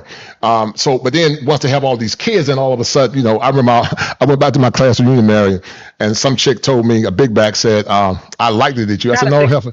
I said, no, Heifer, you didn't like it to me. I liked it. No, you didn't like it to me. You got a big back now and got a bunch of damage and baggage. You can't get with me. I'm sorry. And the crazy thing is I had very high standards in my 20s, very high standards in my 20s. But let's talk about that. Right. Let's break this down, right? Because this is something that I talk about a lot. Well, not on my socials, but within my friends group. Right. What happens, the reason that women are going for the bad guy or the dusty guy or something is because he's more masculine. That's just a fact. A lot of these men, and I say this to my men that are good guys too, my friends that are good guys, you are not standing firmly in your masculinity. The women that are looking and interested in the bad boy, et cetera, the whole reason he's considered a bad boy is because he does what he wants. He doesn't take women's opinions into account. He does what he wants, and women can't figure him out. And so they like that. They're attracted to that. The reality is what we're seeing walking around us is a lot of men who have been squashed by the feminist movement, squashed by this ideology, promoted to women like, oh, you just have to be a paycheck. You just got to make sure you're taking care of me and this. These men have been tamped down to stuff down their masculinity. But if they let that rise back up, if they stand firmly in their masculinity, if they say, I am a man, I'm going to make decisions, I'm going to do, I respect you and I'll take your opinion into account. But if you start acting crazy, I'm not afraid to leave. Oh, I agree with that. You're right. I agree with that. That's true. I agree with you. You're 100% correct. Yeah. I agree with that. So that's You're why right. they don't want them. You don't want, Yeah, and it's not even about his job. That's why, because if we're talking about the job part, let's be honest, women will go and date a Amazon delivery man if he's a thug. Right? Like, I don't know a better way to say that. But if no, he's you're right. if he's a You're right. booger, You're right. yeah, You're right. because it's masculinity. So what like, again, conservative values. Men should be masculine. Women should be feminine. Those two things are perfect together. That's why God designed it like that. And when we try to fix things from the outside without starting with that core thing, we're this is where we have this disconnect. It's going to be impossible to do. Women are standing firmly in a masculine thing. That's why I'm like, look, I'm not saying that my future husband won't be an Amazon delivery man, but he would have to be an exceptional Amazon delivery man, because I think that a person that is going to be my type of person, like there's a masculinity that has to be there. But masculine men aren't people that just take whatever life hands them, right? Like they are go-getters, they're seekers, they're hard workers. Being masculinity encompasses all of these things. Well, listen, there's some truth to what you're saying. I don't. You're right. But I think the problem with that assessment is that you can't blame a generation of men that were raised by their mammies, and they didn't, because women can't teach men how to be men, and they got with these bad boys that they like. Because I do agree with you 100% that men need to stand firm in their masculinity, and then not you, but then people say, well, why these boys are not masculine? Well, they never seen masculinity. I was a former special ed teacher. I worked in law enforcement for 9 years. I did 2 years as a mental health CEO. I did 7 years with the Department of Juvenile Justice, working with adjudicated youth. They all have one thing in common. They're overly emotional men that happen to be simps. Yeah. And there's a clinical concept called introjection. Introjection says that I identify. Introjection says that I tend to identify and internalize the talking points of my mama. And because of that, I compromise my masculinity. And what I teach men is that you have a God in you. And not only do you have a God in you, it's similar to what Jesus asked Nicodemus when he was on the road to Damascus. He said, Rabbi, teacher, he said, what must I do to enter the kingdom of heaven? And Jesus told Nicodemus, you must be born again. I would tell the black man that if you want a quality woman, you need to tell her she must be born again. Because I would argue that most are not fit to enter the kingdom of a masculine man. I do agree with you about men need to start standing firm in their position and start telling her no, and that women are attracted to masculine energy. I agree with you 100%. I won't disagree with that. But here's the problem with that. When black men travel abroad, sometimes to Japan and the Philippines, those average guys are just average men. And those women still love them and acquiesce to them, and they don't have to do all these theatrics to get the honor and respect of a man. So some would say it's hyper-masculinity. I don't know. But they could be in their basic average masculinity. Those same women give them the same respect. They don't challenge their masculinity because there are environments in place where those women have been conditioned and trained to be better suitable. And so it's not that men don't want to get married. Let me give you my... Oh, go ahead. Yeah, it's not that they don't want to get married, because they do. Let me read this. Let me read the super chat real quick, and I'm gonna let you cook. Shout out to my doctor. He's a doctor. This is my friend, Dr. Ron. He's a doctor. He said, "Passport rules forever. MAGA women are compromised too." I'll let him explain that. And then shout out to Zan Kankana, but he's a PhD, very prominent school here in North Carolina. Him and our boys. I'm going to show you something. I did this clip about 4 years ago. Tell me what you think, and then because I'm loving this, man. I love you. Fire. Well, wait. Really quickly before you do that, I do want to say this. What happens is this, right? Mm-hmm. What we're talking about is there's a restructuring that needs to happen within the Black community, and it's a two-sided restructuring, right? Mm-hmm. So you're saying that it's easier for these men to go overseas and grab a woman. It's because they were not raised in the same Black America that broke Black men, right? So we have to be honest, because when we're talking about the Black men that were raised by single mothers, we have to remember that Black women were also being raised by those same single mothers. I agree. And now we have a generation that didn't grow up in marriage-minded households, that didn't grow up seeing a father and a mother work together to raise the children. They didn't grow up seeing, healthy masculinity and healthy femininity. So we can't blame the same way that Black men don't want to be blamed, or, you know, if you want me to give Black men this allowance for being less, you know, masculine or being too emotional because they were raised by their mother, you have to also give Black women that allowance for not having the self-respect that would have come from being raised by a good father. That's why I'm so different. I had a great father in my life. And even then, I still had to go out of my way to come to meet Christ. And I will say, like, I will say that over and over and over. All of this is fixed if we come back to Christ. All of this is in the word. All of it teaches us who we're supposed to be, what he designed for all of us to be. So I agree 100%. Right. Until we do that, we're always going to have issues. But I think that it's unfair. And again, like, it would be beautiful if we said, you know what? You're a hot mess. You're a hot mess. Let's fix each other. Instead of me going to white people and you going overseas, let's find a way to tolerate and have patience with each other. One of my first posts that ever went viral, it was just words, and it just said, Black men deserve patience from Black women, and Black women deserve patience from Black men. And that's what we have to remember, that we are together trying to correct something that has been so deeply wounded and damaged. And when we keep giving up on each other, we will not see the other side of this tunnel. We will just die inside of it. But see, here's, and I love what you said, but here's the problem. At least you're willing to self-introspect, self-reflect, self-discover, and then recover. You're open to that. Most are not open to that. You have an amenable mind to change and then take feedback. Most are not. And I had a conversation with Dr. Helen Smith. She's a renowned author. She wrote the book called Men on Strike. And her latest book is called His Side. And she wrote a book called Men on Strike about 13 years ago, Marion.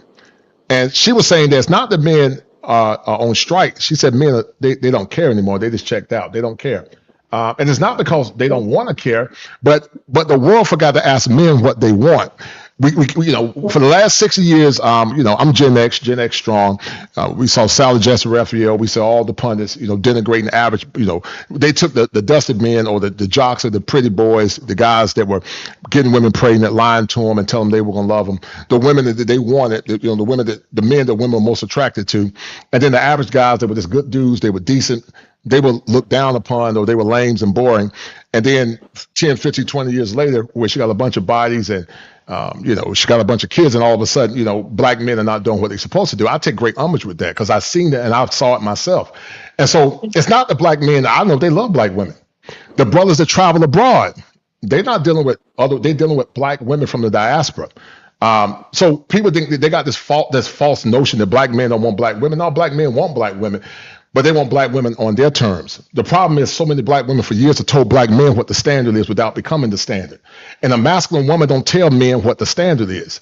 That's very masculine when you try to tell a man what the standard is. You become the standard and let your femininity be a compass that will corral that man into a good relationship. No woman gonna tell me what the standard is. You're gonna become the standard, because I know what my worth is. I know what my worth is. Even if I was a UPS driver, or if I was a bum on the bridge, I know what my standard is.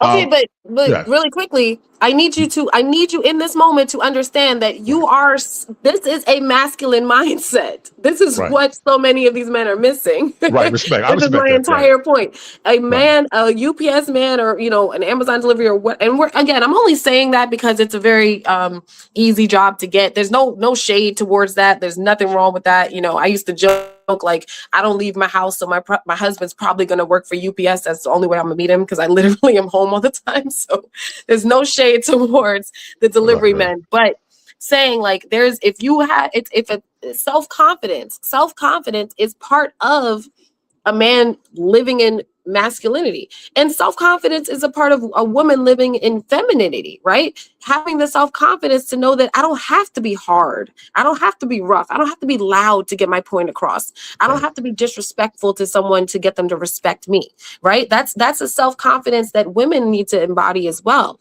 But for men, like, a lot of them don't know this about themselves. A lot of them don't perceive themselves as valuable. A lot of them don't perceive their opinion as worthy of being heard. And again, that is looped in with the femininity or feminist movement that really ruined everybody, right? No, I agree with that. Yeah. Completely agree with you. I agree with that. When we're talking about who will be happy, like I really think a lot of single men, and I have to say this, that's the one thing. These numbers out here heavily favor the men. Yes. So if a man is single, there's a reason. It's either because he literally is crazy and weird, or it's because he is not going for the women that are interested in him. But it's not a question of whether or not there's enough women. That's not the question. Right. No, you're right. If 2 million black women got married today, if every black woman got married, there'll be 2 million that will be single without a husband. And by 2030, it's going to accelerate. It's going to accelerate marrying by 2030. Exactly. Men are going to be singing that song by Patti LaBelle, On My Own. They're going to be singing that song by Patti, On My Own. I'm telling you. But I'm loving the conversation. I love your fire, man. I like that Brooklyn fire, man. I love it, man. I love it. I love it. I love it. I love your energy. I'm going to show you something. I hope it don't fall off. This has been extremely good. I got to bring you back again too. I love your energy. Man. I hope you come back. But I love your energy. All right, no doubt. All right, hold tight. All right, so you and I talked about systemic racism. So the quest with systemic racism is that black people were successful in spite of. It doesn't mean that it didn't happen. It doesn't mean there wasn't redlining. It doesn't mean that there were not systemic barriers in place. But the problem that some people have with like I said, I am conservative. I did vote conservative. A lot of the brothers that you're listening to, they voted for Trump. A lot of the brothers in my panel tonight, they voted for Trump, believe it or not. I know a lot of people don't believe it, but they voted for Trump. But they didn't vote for Trump because they saw Trump as the panacea. They just thought Trump was policy that make a lot more sense. Yeah. So I'm gonna read his that in a minute. But anyway, so historical systemic racism, no colors allowed, jobs, whites only, whatever. What do you sometimes cringe where some conservative people minimize the impact of historical systemic racism? What do you say about that? Go ahead. Yeah, for sure. It does frustrate me when people just pretend like history doesn't exist. I feel like that's just silly.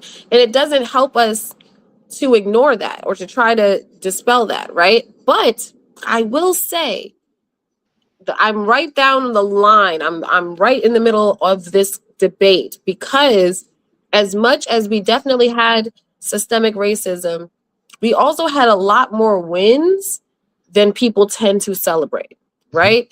And what frustrates me about that is when we perpetually focus on the hardships or on the difficulties, we don't talk about the wins. So I agree for with instance, my own grandfather, my father's father, there's a park named after my family in Charleston, South Carolina, where my dad is from. Because my grandfather petitioned the city, went around and got, hundreds and if not thousands of signatures of the residents there, and petitioned the city to bring paved roads, electricity and plumbing into their neighborhood, right? And so again, this is not me saying that systemic racism didn't exist. Obviously it did, but it was something that portions of us did get over or get past or push past. And also I believe that every single person, I've said this, every person, every ethnic group, every being, every human has something that they have to get over and get past, and something that they either push through or they allow to slow them down and stop them. So again, I completely agree. I'm a real estate agent by trade. So I know all about redlining. I know all about steering, etc. But I also look at it, I look at it the other way around, right? Because what happened once we got rid of redlining and steering?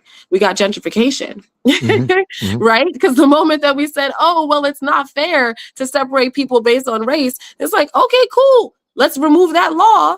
And now who can afford whose neighborhood more?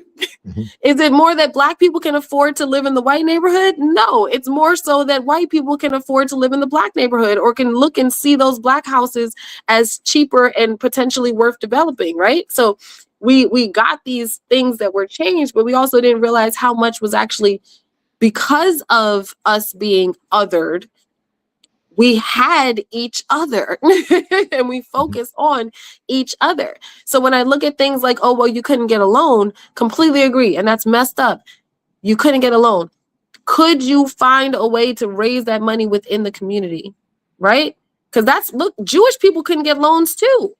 And they went and raised money within the community. That's why they invented entire industries when no one would hire them. That people don't understand that Hollywood started with the Jews because no one would hire the Jews. So they said, we're going to figure out something else. I guess we're going to have to go into entertainment because no one wants to hire us in their everyday jobs, right? Right. So when I look at this, again, not discrediting it ever, never going to discredit it. But I also do believe that if we had a conversation where instead of talking about how much we've been held back, we talked about it more as we have overcome this, then we'll see a generation that truly remembers and understands that no one owes us anything. They're not trying to give us anything. No, and would we do it in the other way? Would we do it other way around? Would we?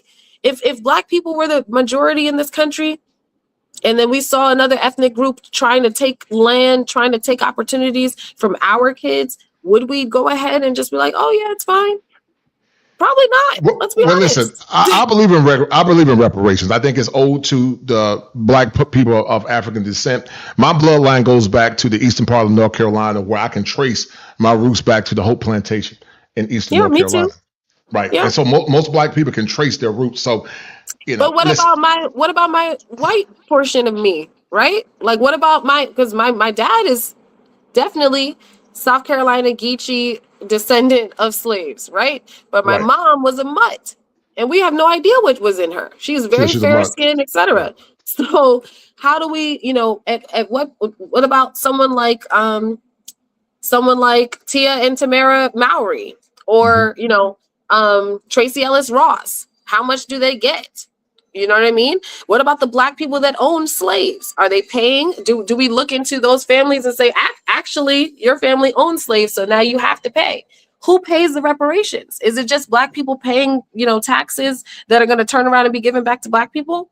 And also, let's be honest, reparations are going to end terribly for the Black community if we don't sit down and financially educate our kids first. I agree with that. I agree with you 100%. Yeah. You're right. We got a lot to change before we ask for a big up, if that makes sense. We have a lot to prepare for first. Right. Yeah, I don't think right now you can give Day and Man no reparations. They have to spend it and and blow it in stupid stuff. So I agree with you. I definitely agree with you. Man and Raekwon don't need reparations without financial literacy. So my man Doc said, he's a doc, he's a good friend of mine. He said, MAGA women are recovering feminists, passport bros never fail. What would you say about that? I knew you were in the DNC one time. Were you ever a feminist, Marion, or you never were? No, I was definitely a feminist. He's completely right. He's 100% right. Oh, he's right. Okay, yeah. Cool.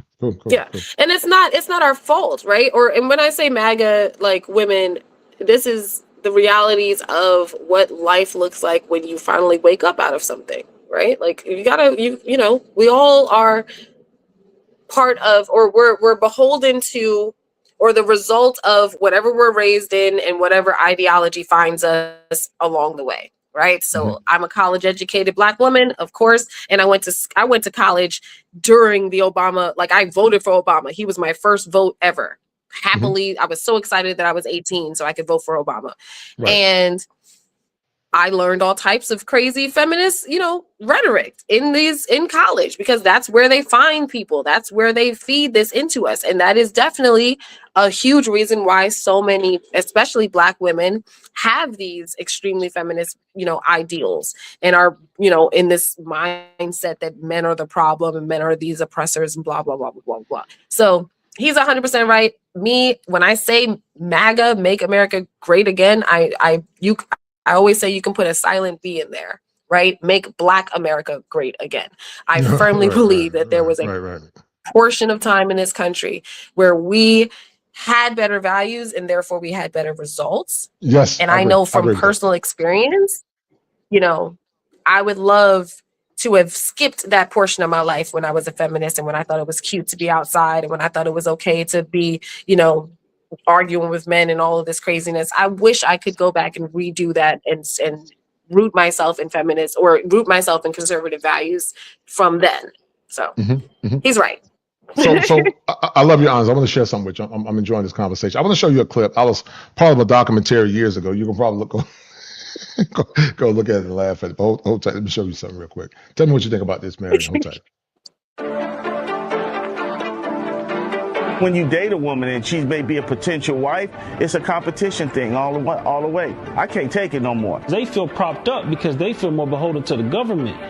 And then their man comes second. That's why they figure that they're strong, independent, don't need no man because they have the government. Because the men are failing us, to be honest. Guys thinking about themselves and they'll think about you after you react. You don't hear anything about being good wives and all this other stuff. What you hear is you strong and you independent. You can do it on your own. You got black girl magic, black girl walk, but you ain't said nothing about black family. My mother is like what they consider to be the strong black woman. I feel like I projected that onto the guys that I dated. Ladies have no idea how stiff their competition really is. You have no clue how black men are viewed in the rest of the world.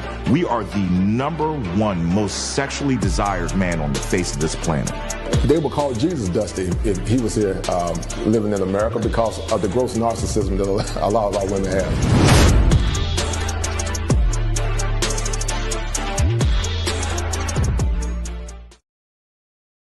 I did this documentary about 3 years ago with a brother from New York named Al Grease. That's my homie. He's from New York. And let me tell you something, Mary. I'm loving this conversation. Here's what a lot of men are afraid of. And I love your honesty. I love your honesty. Trad cons versus trad cons. I'm going to explain what I mean by that. You got traditional conservative women, and then you got traditional conservative women that are really charlatans. One of the biggest fears that men have is that the women that are trying to say they're traditional and conservative, they're not really conservative. They're just in survival mode. I'm not saying that's you, but there are some that have done that. I think some believe that Candace Owens is like that, even though she married a rich white guy. Not in survival mode, but a lot of men's greatest fear is that women that call themselves traditional conservatives are not really conservative.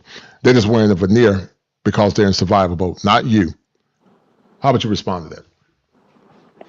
Well, I guess I would have to ask you what that I need you to dive deeper. So you're saying that like what would make the okay. The question is, right, like are we saying that conservative values means that women should want to be stay-at-home moms? Like is that in your mind what conservative values should equate to when it comes to women? No. Well, that's a part of it. I'm just talking about the whole veneer, the whole nuance. I mean, the whole ambiance of women that are what some men call chameleons. They're not really traditional conservative women. That's why I gave the preface, traditional conservative, trad cons versus women acting like they're conservative, but they're really it's a con game. That's what I mean by that. Okay. Traditional women that are really genuinely traditional women that were raised right and they're trying to serve the men versus women that maybe were recovering feminists that are acting like they're traditional, but they're not. It's just a grift or a hoax or a heist for whatever reason. I'm not saying that's you, but how would you respond? No, I'm hearing you. I haven't considered that. So I'm actually I'm processing. I think that that's a fascinating way to look at it. I would say that I don't know enough conservative women that are not, in my opinion, truly conservative for me to say that that is a real problem. But I also can't, I won't dismiss a man's lived experience, right? If he's saying look, I try to find me a conservative woman and then next thing I know, she still wants to be out with her girlfriends all the time, or she's still arguing with me about everything, or she's still, doesn't want to let me lead or whatever. I don't know enough people for me to say that that's a real issue. I think that it's so this person, I'm going to say this because it's just funny and it fits. This person underneath a comment or underneath a video, I saw a video of somebody that had come to Christ, right? It was a woman that had come to Christ. One of the comments said, "A hoe's final form is a woman of God."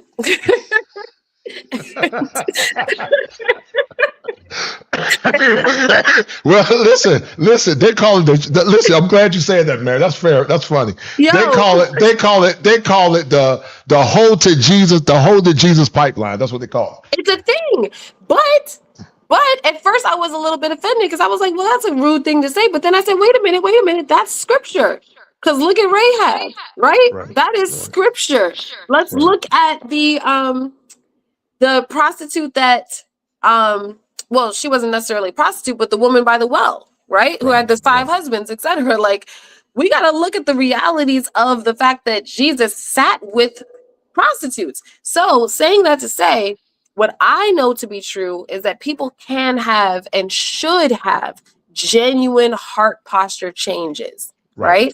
So I do believe that a lot of former feminists like myself have a come to Jesus moment and realize this is stupid. I've been lied to, right? And like, then you get pissed off and mad, and then you realize, wait a minute, no, I have to do something to stop the next generation from falling into this trap as well.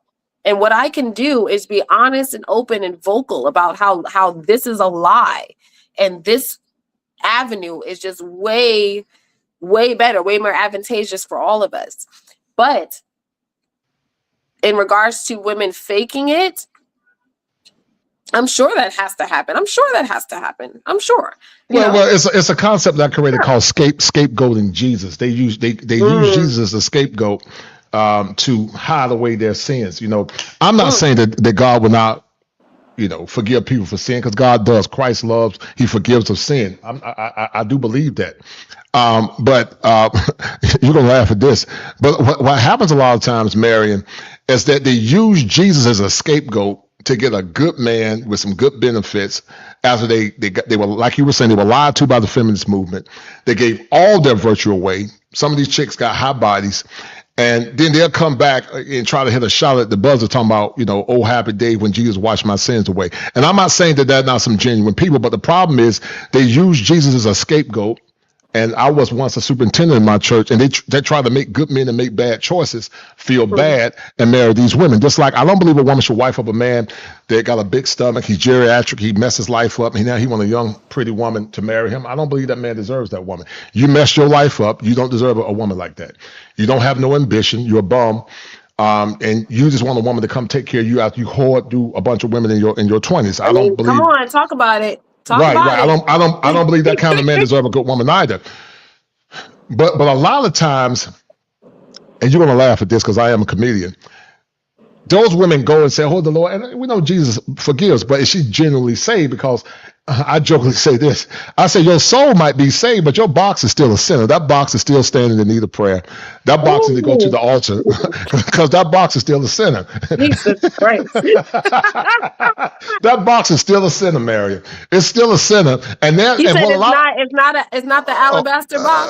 It ain't the alabaster box. It's the Popeye's chicken box. That's what it is. Because they been in it, Raekwon.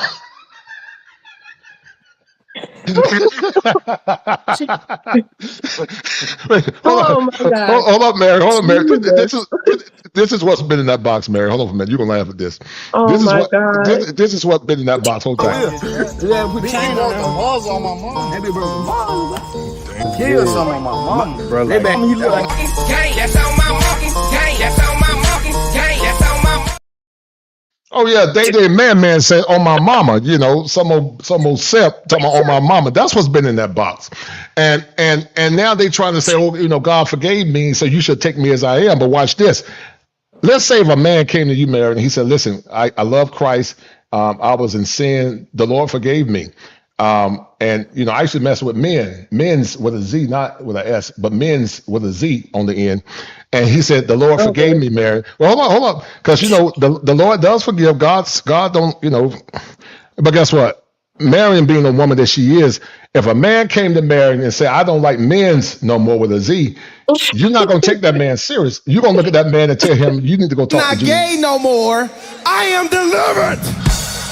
I don't like men's no more. I said I like women.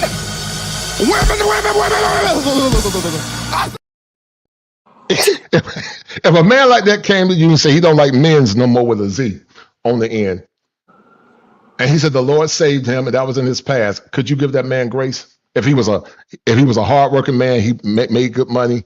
Could you give that man grace, or you could? God, this is such a loaded question. I know it's loaded. I know it's loaded. Jesus. You know what? I will say this. I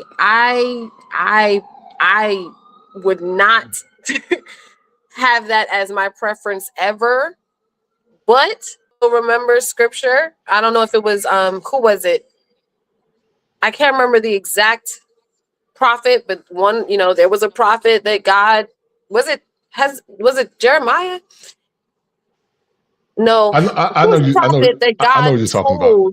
Go marry a whore. There's a prophet that God told to marry a hooker, and he had a bunch of kids by her. Now, saying that to say, would I choose that guy for me? No. If God himself came and said, this is part of your calling, I need you to do this for the team, then sure, right? Right. Do I believe in the redemptive power of Christ? Because I want to make it clear, especially if we have any men here watching that have had that past, that is that their past. It will be more difficult for you to find a woman, but that does not mean that you cannot find a woman. And that does not mean that you did the wrong thing by coming to Christ and releasing that spirit of homosexuality off of your life. Okay. God has the final say. And I truly do believe that he has full redemptive power. And I want to just sprinkle this on top. I just really need to sprinkle this. Like, go ahead. The concept of a man having been with men, that's a extreme, but there's a lot of really, really nasty hoe men out here that have been with hundreds of women, like hundreds. And then they decide it's time for me to go ahead and lock it up. You have men, even though, maybe he makes good money, whatever, but he's got 3 kids by 3 different women. So we have to be realistic about what are these men asking women to put up with as well. Because when you start to date somebody and he has multiple kids by multiple different women, and you're realizing like, yo, that's the rest of my life. If I marry this man, the rest of and let's talk about that. Let's just note that. No, I don't have a problem with you saying. I mean, I agree with you. I mean, listen, can God forgive people? A lot of those men think that they should still have some virginal woman. A lot of those men are out there thinking, I just need me this perfect, and I'm like, brother. Right. No, listen, I agree with you. You are 100% correct. But watch this. If you met a man marrying, he was good looking, he was your phenotype. I don't know what your phenotype is. But let's say your phenotype, you're unfortunately about tall, dark, and handsome. Unfortunately, I'm very basic like that. Yep. It is what it is. I gotta tell the truth. Shout out to Team Chocolate. Now you're about, how tall are you? About 5 what? 5? I'm 5'6". Oh, you're tall. You're tall for a woman. And so, you're above average height. So yeah. Let's say if you got your genetic phenotype, say he's 6'4", highly educated. He got that Janation quality you like. He got that mouthpiece is more crisper than the serpent in the garden. He got a very crisp mouthpiece. But he said, listen, Mary, before I came to Christ, I was knocking him down. He ain't got no disease. He's clean. But he's everything you want in a man. Financially sound, 6'4", 6'5", highly educated. But he said, I'm dedicated to you. You're my queen. I love you. And my focus is Christ now. Could you marry that man? I'm banking on it. What do you mean? I feel like that's the only. Let me be clear. I am a single mother. I am a logical, realistic person. Okay, even though I know that I'm awesome and I'm fantastic and people love talking to me and I'm cute and I, physically I got it going on. I know that I'm a single mom. I know the barometer. I always say it like this. This is what I say. Hold on, there's like a motorcycle. I know I am a logical person. I think people would get by better in life being logical and real and honest with themselves. For me, I think that my future husband is getting his divorce like right now. Like that's what he's actively. He's in the middle of those divorce proceedings, and I am okay with that. I'm being patient. I'm waiting. Or he's wrapping up his whole phase. and he's getting ready to turn it around sooner or later, right? I'm praying for him. I say, God, just pull him out the streets. Pull him out the streets. Respect. Yeah, I mean, again, if you're, but we have to look at, again, this is what I'm saying when I say that, like, we have to look across the aisle. We can't be looking up and down, right? I know myself. Like, I think about this, like, I've been hit on by basketball players. I won't name names, but NBA players of certain seasons. But the people that were actually interested in actually dating me were overseas basketball players. So you got to be realistic. You got to know what's your target market. I'm not basketball player wife attractive. I'm okay with that. I can pull a nice, guy that played in Serbia for like 6 years. Like he's 6'7", 6'8", but he never made more than 6 figures, right? I'm okay with that. I know who I am and what I am. It's okay. But I'm saying that to say, all jokes aside, I really think that most people, especially men, again, if a man is complaining about how you've been single for years and years and years, it's usually because you're just not looking in the pool of women that are interested. Women have it way harder finding a man that makes sense for them. Men, the women are everywhere. You want a traditional wife, you might just have to deal with a little bit of a stomach. Maybe she doesn't have, the model face. Maybe she's a solid 6 or something, but she exists. She's out there. Maybe she's just, I don't know, corny. Maybe she's a little lame. Maybe she's not interesting. Maybe she's not that smart, or, maybe she's not a heavy reader, but she can cook for you and she'll love the crap out of you. But people don't look on their level, and that's dangerous. I agree with that. I agree with you 100%. I think you have more women doing that than men. I think men are more. For sure. Men tend to be more rational. Women are not. You got these chicks. This is why I'm saying, like, when I see a man that complains about not being able to find a woman, I think that I'm like, okay, you're something's up, because there's too many women out there. Women, I know it's either delusion or just extreme pickiness. And I always tell women, you're single because you are picky. That's just the reality. If you don't want to be single, there's some man in your DMs, there's some older man looking for a PYT, there's somebody that is interested in you. But when it comes to men, they have actual, real, qualified options that they're overlooking by, like, left and right, in my opinion. Yeah, in some cases, I think that might be true. But I think men now are adjusting. They're raising the standard up. A lot of men just don't care anymore. They're just indifferent. They don't care. They say, I'm good. I don't even want no relationship. And a lot of times the women that they want, the ones that they really want, Marion, is that they tend to have a feminist worldview, where they challenge his masculine authority. Or some of them have been ran through by a lot of men. They've been with a lot of men. And guys have waited that time and did the work. They said, I'm good. I'd rather be single. And then another thing that people are not talking about, they're not talking about how the current court systems are very onerous towards men, no fault divorce. And a lot of guys saying, till the laws change, I'm not getting married. It's not because they don't want to get married, but when my dad married my mom, they didn't have the laws that they have now. And so men are saying, I'm not taking that risk. I'm good. I see it all the time in my practice. Men that have been destroyed by no fault divorce, men that have been trapped by paternity fraud, men that got with women that listen, Mary, and they said they love the Lord, but they stopped giving them sex. And then they said that, you better not go out here and cheat. Well, that would never happen. Because if you close your legs, I'm going to close my wallet. Listen to me. When I say, let me just quickly note on that.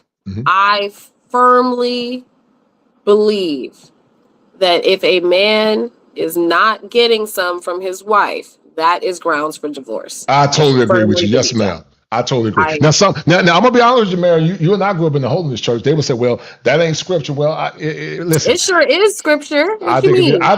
Paul said that. Right. I agree with you on the grounds of abandonment. And they might say, well, the Bible's talking about physical abandonment, but when you're a derelict in your duty as a wife, you've abandoned your duties as a wife. Exactly. That's part of the duties. It's right there. It says, do not withhold yourself from your partner on both ways. Right. Paul wrote it in there. Your body is not yours. It is your spouse's. So for you to be withholding these things, especially, and this is another thing that I say, like, I feel like a lot of these men are not standing firmly in their masculinity, because I agree with that. I agree. If you're standing firmly in that, there's not this isn't a conversation. I really feel like that. I feel like this is not a realistic conversation. A man would be like, look, I'm not afraid to leave. A lot of women will just, withhold because they just don't think that man's going anywhere. And then that's true. He goes somewhere. And then they want to act shocked. They want to be the okay, let me actually really quick. This actually ties into what I'm saying. Mm-hmm. I think a lot of men get with these women that don't actually like them. I agree with you 100%. They get with women I totally agree. See them as a security blanket. Yes. Right? You're right. 100% You're my correct. security blanket. You just, you're a provider, so I'm going to get with the provider and he's going to take care of me. He has money, but I don't like this man that much. I'm not attracted to this man that much.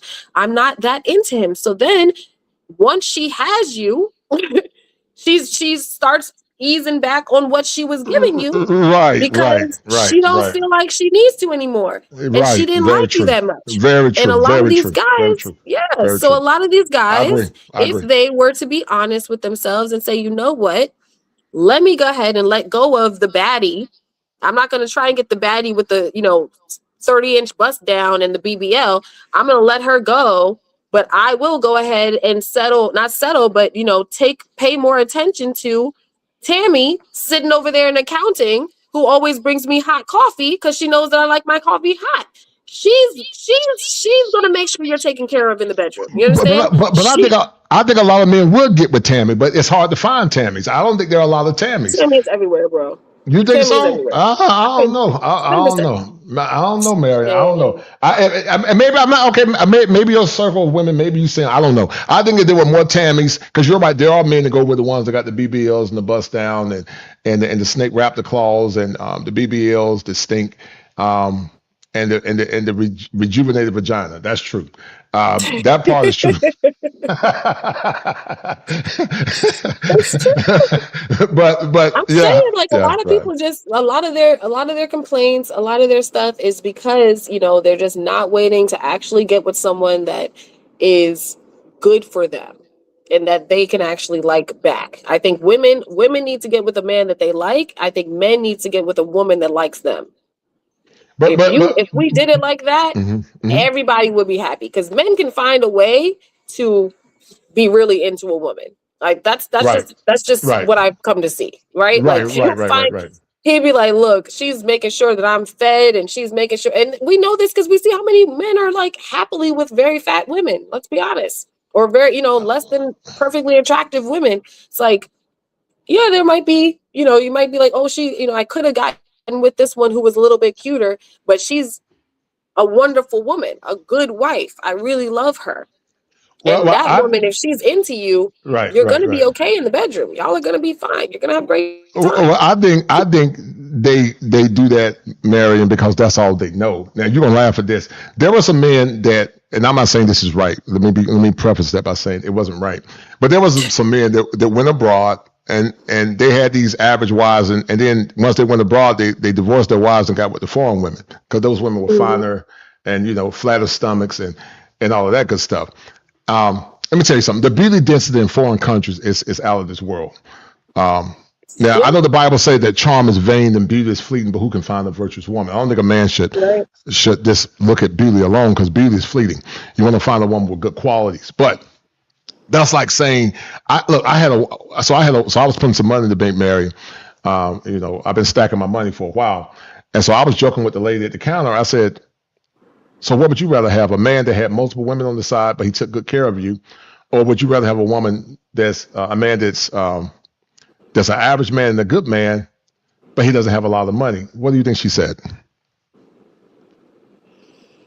I mean, considering the fact that I'm the complete opposite of most women, I'm going to assume that she said she's going to go with the rich guy who cheats.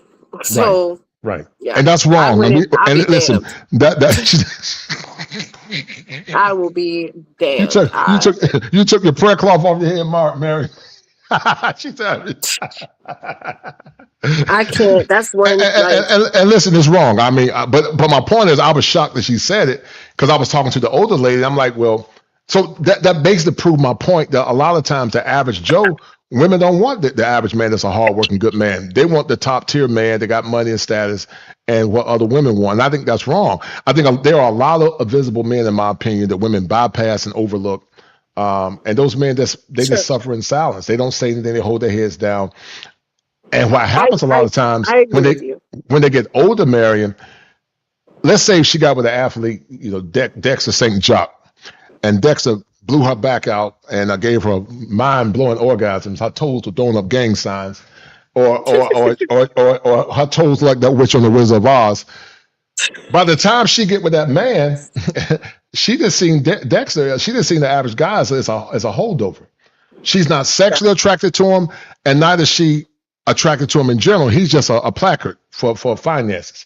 And many times those women don't give those men sex. They don't give them sex. That man might can't perform like the 6'5", 6'8" basketball player that made her toes curl. And so it's not the man's fault. I mean, that's actually something that, I was actually just saying that to somebody the other day. Like what is a huge issue, especially when it comes to women, I don't want to say even being promiscuous. You can't say it promiscuous, but just having sex out of marriage. It's like you're not supposed to do it. You're not supposed to have anything to compare your husband to. That's right. Right? You're and vice versa. Men, we have to acknowledge that men have the same thing. You're right. You're right. I agree with that. I agree with you. Listen, I always tell people that fornication, people always talking about cheating. Fornication is pre-cheating because you're cheating on your future husband, and adultery is post-cheating. So it's both cheating. Some people get on their high moral rock and talk about adultery or fornication or whatever. But if you gave your body to a man that wasn't your husband, you cheated. You cheated on your husband because your body was supposed to be for him and him alone. Some of these same women, after they had all their fun in college, swinging on chandeliers and having fun, they want to give their husbands boring missionary Patrick the Starfish sex. They want to pay all the bills. You got to pay all the bills, and he's not giving fair exchange because the social contract said it was supposed to be mutual sexual exclusivity. Your husband, him alone, all your kids by him, and vice versa. Let's talk about and vice versa. Right? I don't. Let's talk about the men's side because here's what happens. Let's also talk about the reality of this.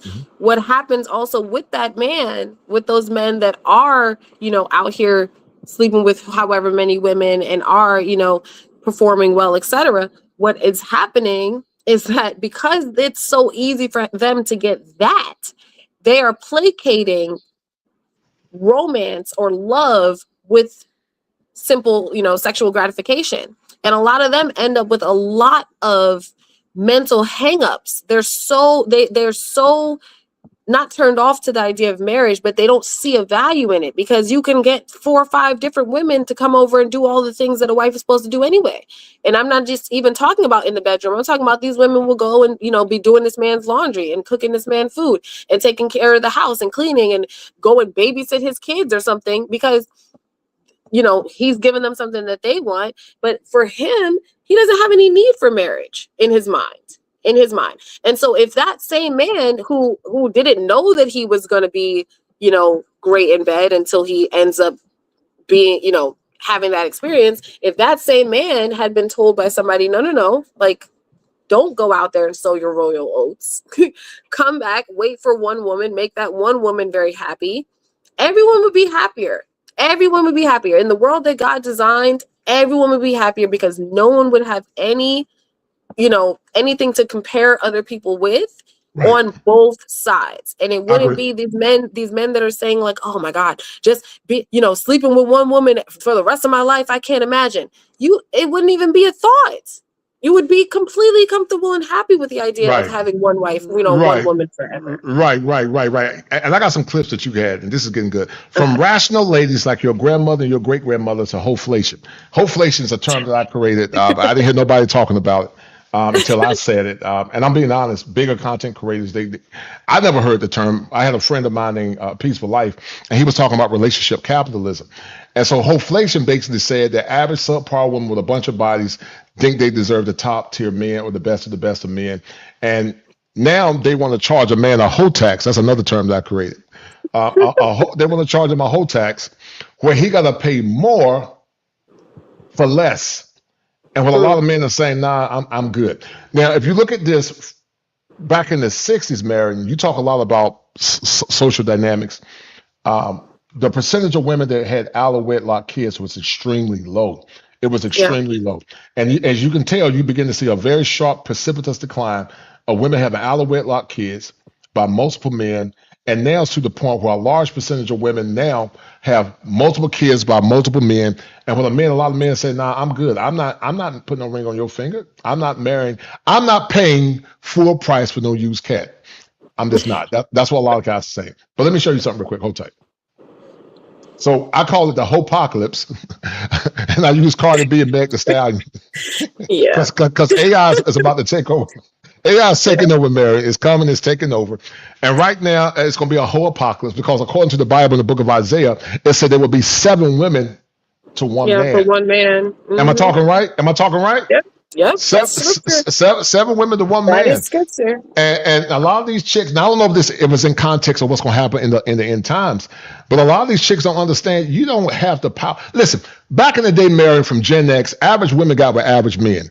They didn't count a robbery to cook that man a meal. It was just normal. That man didn't count a robbery to take his woman out to dinner and pay for it. Right. That's how we got down to Gen X in the South. It wasn't up, Mary, to be on I-95 South or I-64 East, West, going to Raleigh, Durham, playing Anita Baker, Rhythm of Love, or playing some John P. Key. I would just quickly note though. Here's one thing, and this is just me interjecting with this because it's important to note.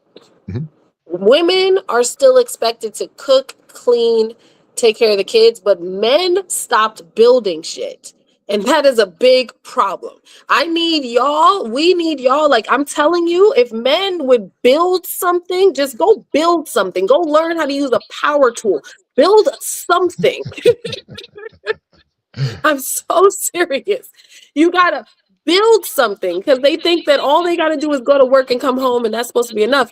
Unfortunately, that is not the reality of what humans, naturally are supposed to work together. My grandfather built their home, built it with his own 2 hands, built the house, right? Like men need to come back to doing masculine things. Can you build? Can you fix things? Can you do yard work? Can you change my tire? Like, do you know how to do? I was having this conversation with a friend and I was like, they were like, oh, well, I might not be able to change a tire, but I have the money to call the person to come out and do it. I'm like, okay, cool. So that means that you're going to get with a wife who says, well, I can't cook, but I can order Uber Eats. No.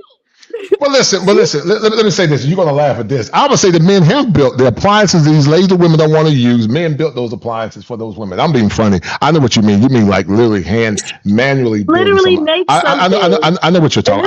I'm being funny. These women aren't cooking, cleaning, or doing laundry. Well, I cook, clean, and do laundry. I don't understand women that don't do that. I think that if a woman complains about doing that for her husband, then that means that her house must be dirty. Because what do you mean you don't want to cook, clean? Are you starving? Are you starving in a dirty house with dirty clothes? Or do you do it for yourself anyway? Because if you already do it for yourself anyway, go ahead and do it for your man. let me tell you something, Mary. I was dealing with a man that was a neuroscientist. He was a neurosurgeon. He was making almost $1 million a year.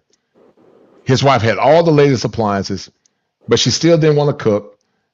She was always doing what she wanted to do. And I bet she was real pretty, wasn't she? Oh, I don't know. I don't know. I didn't see his wife. I didn't see her. Because he probably chose the baddie that was never gonna cook. That chose him because she wanted an easy life. But watch this though. But a foreign baddie, if a man make that kind of money, he can get a baddie. She will cook, clean, and do everything the man asks her to do. Listen, a man got a foreign baddie and she'll be more than grateful to do everything that man, because in foreign countries the women are trained like you were raised, right? But a lot of women, they're not trained to cook and clean for the men. They don't. Absolutely, completely agree with you. But also, again, these foreign women, they are coming from a place where the men just have less. That's just it. Because here, let's talk about it. You're not going over to Dubai and pulling a baddie. These men are going. They're not going to Saudi Arabia, where you're not competing with the Saudi Arabian long oil money. I agree with that. You're not pulling those girls. I agree with you on that. You're right. You think that because you can pull a Dominican, that means that you're doing something? No. If you want to impress me, go pull one of these women that is used to dealing with men that have a bunch of money. If you can pull her just based off of your personality and all of that, then maybe you're about it. But the reality is, it's a value exchange. That's just what it is. Well, you're right, but the problem in America is that it's not fair exchange. Most solid dudes, in my opinion, are not getting fair exchange. In my opinion, I'm not saying that they're not diamonds in the rough. Some decent sisters out there that are good women and they're uncovered gems. I call them uncovered gems. I believe those women do exist. But I would say in balance, because this brother here, he's a doctor. We're gonna have a show tomorrow. He's a literal doctor. Him and I talk all the time, professional brother, and we talk about it all the time. Now I've been with my wife for 30 years. But if I was a single man again, I'm good. I'm good. No, I'm good. I probably never do it again. She would have to be an exquisite woman to meet my standards if I was a single woman, a single dude again. Because this brother, he's and a then PhD. again, like if you're saying that, then says look at what you're saying. So, and I say this with respect. I say this with deep love and respect. How old are you? Oh, I'm 54. You're 54. So what would be an exquisite woman in your mind? Okay, an exquisite woman. But see, watch this. Men gain their value. At 54, I could get a woman 20 years or 30 years younger than me. You can get a woman because you have money and you already seem like you have specific power status. No, listen, hold tight, Mary. Hold tight. Y'all are delusional. Hold tight. Do I have money? Yes, but it's more than money. It's that Janation quality that I have. I understand that money is a component that women look for. I understand that, but I'm 6'5", 6'6". That's gonna put me in the top tier above all. I'm 6'5", 6'6". Ivy League adjacent educated. But you're old. And I say that with respect. No. You're old. There's a 6'5", 6 foot guy that's 24 that she would rather be with. But you're missing the point. There is a plethora of women. Yes, I'm 54, but there's a plethora of women that like older, mature, masculine men. Dr. L, he's 50. He's 53. I understand that those women want. And listen, for women to use the argument, they don't want you for your woman money. Every woman want a man for money. Whether that man is whatever. Michael Jordan is 60. His wife is like 44. Jordan got money. Michael Jordan. No, I understand. But my point is, when women use that argument that okay, you're old, that doesn't mean that. I know guys right now that got wives 25 years younger than them, and they are lawyers and vice versa. And vice versa, like the reality is women don't have a hang up over age as much, in my opinion. They don't have a most women. If you go to Colombia, my homeboy Dre is 60. My homeboy Dre is 57. His wife is like 30. And I don't know how much money Dre got, but Dre is 57. His wife is 30. Yeah. I'm not disagreeing with you on that accord. What I'm saying is it definitely it can go both ways, right? Because the reality of it is if you're talking about whether or not your wife could pull somebody even in her older age, she could. It might not be who you're expecting her to go for, but she could find somebody. There's always somebody for everybody is what I'm going with. Yeah. She could definitely find somebody, but she won't find me. But if you amen. But if you turn around and you're telling these men, oh yeah, well you can pull whoever you want. Okay, cool. But if you're at 55 and you pull the 25-year-old and then she's not sleeping with you, you can't then be shocked and surprised and amazed and wondering why. Because that for you to find in a pool of 25-year-olds a woman who's genuinely prefers someone older versus the women who date older men because of what they can offer them. It's you see what I'm saying with that? And vice versa. If you like these men, you're not gonna go for the 25-year-old who's unattractive. So there's a reason that you're going for these people. There's a reason for everyone's going for these people. But I just think that a lot of people, gotta be realistic, be honest and real. And a lot of these men, there's as many stories as there are as women. Oh, she cares about me. She likes me so much. She's doing this. And there's just as many men out there. There was a video just now. There's a video that's been viral right now. This older guy flew this girl out and got mad because she wouldn't let him touch her. And he was like, oh, well, I spent all this money on you and I paid all this and you told me to get this hotel and why won't, and she was just laying on the bed like, you can't touch me. I don't care.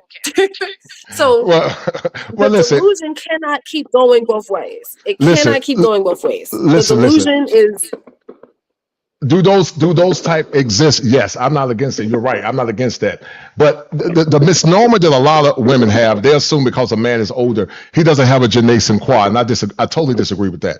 Men that are masculine and older and understand game, they don't have problem with women. Are there women that only want that man for money? Yes. I believe an older man dealing with a younger woman should have his money right, his body right, and be in excellent shape. But for them to assume that, oh, they just want you for your money. Well, every woman want a man for money. You got older chicks now that want men for money. You got women my age that want a man for money. But those men are not dealing with those women. They're dealing with younger women. And in foreign countries, they get a better product. That's all I'm saying. Are there women that want men for money? Yes, but every woman wants men for money. Straight up, I will Right. tell you again and again and again. Mhm. I am actively in the middle right now. It'll be coming out in about a month. I am working on a marriage immigration fraud documentary. So I am telling you, as someone that has been doing this research, a lot of these men that are seeking and finding these overseas wives and they throw themselves at you and they're so into you immediately. It's like believing that the stripper likes you. It's like going into the strip club and thinking, oh, she's just so into me. That is her job. She has a motive. She has an idea. She has a game plan. She has an end result in mind. And I'm sorry to burst the bubbles. It's the same. I say the same thing to women. I would say the same thing to women. Sis, that man doesn't just want to be around you because you're so awesome. He's trying to sleep with you. Be honest about what you have that person wants. That's what I'm saying in all of this. Oh, no, I don't. About what you have that Right. person wants. Now, if in the few cases where it aligns perfectly and she genuinely does always, look for older men and you genuinely are open to anyone of any age, but you happen to fall for the younger, okay, sure. But if we look at the realities of the majority of all of these circumstances, we see that people get played. They're playing themselves by going after the wrong type of person. I don't disagree with you, but once again, I think that's a false assumption that I think that I'm delusional. I know what I'm talking about because I know what I deal with. I'm not saying what you're saying is not true in part, but it's not this all-encompassing thing that older men that deal with foreign women abroad, they just want different green cards. That's a myth. And I think that's a projection in my opinion. Are there some that want men for money and status? Yes. They do that here in America. Do you know that there are full websites? There's full websites in other countries dedicated to teaching women how to get an American man. I understand that. Everything you're telling me, I know about this. I've been studying this stuff for the last 4 or 5 years. This brother that I'm talking about, he's a doctor. So I'm not saying that it doesn't happen. But what I'm saying, Marion, is that people are trying to use that as the only trope to try to justify a narrative. And that's the only problem I have with that. Of course, I tell men all the time, if you're lame in America, you're going to be a lame abroad. I've always said that. I understand that there are some women that would use men just for the sake of green cards and money and all that. I get that. But then conversely, there are foreign men that use women for the same thing. It's not a gender thing. It happens to both sexes. That's all I'm saying. And I agree with you 100%. Right. It happens to both. I completely agree with you. What I'm saying is that I don't think that it's smart or fair for us to equate the success that people have abroad with a reality that says that someone is just more valuable there or something like that, or that the other person sees their value more. Can you hear these fireworks outside of my window? Yes, it's fine. I can hear it. It's so insane. I'm like, what is happening today? Of all the things, we have the internet disconnecting. We have fireworks. It's a hot mess. Right. Let me play this. I got you in this clip, Mary. Hold tight. Okay.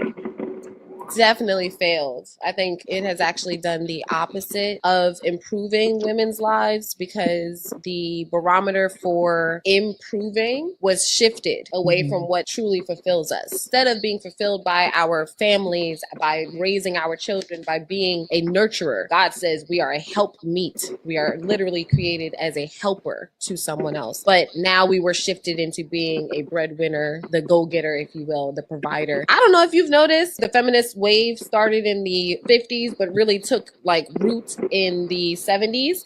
And women have gotten a lot angrier.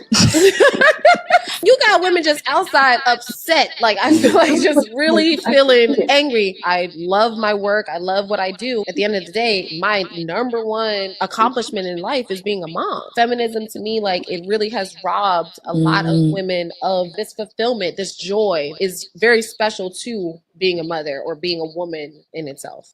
Over 300,000 Black women. Now this goes back to what I was saying about hope. The hopocalypse that's happening. This is about to happen.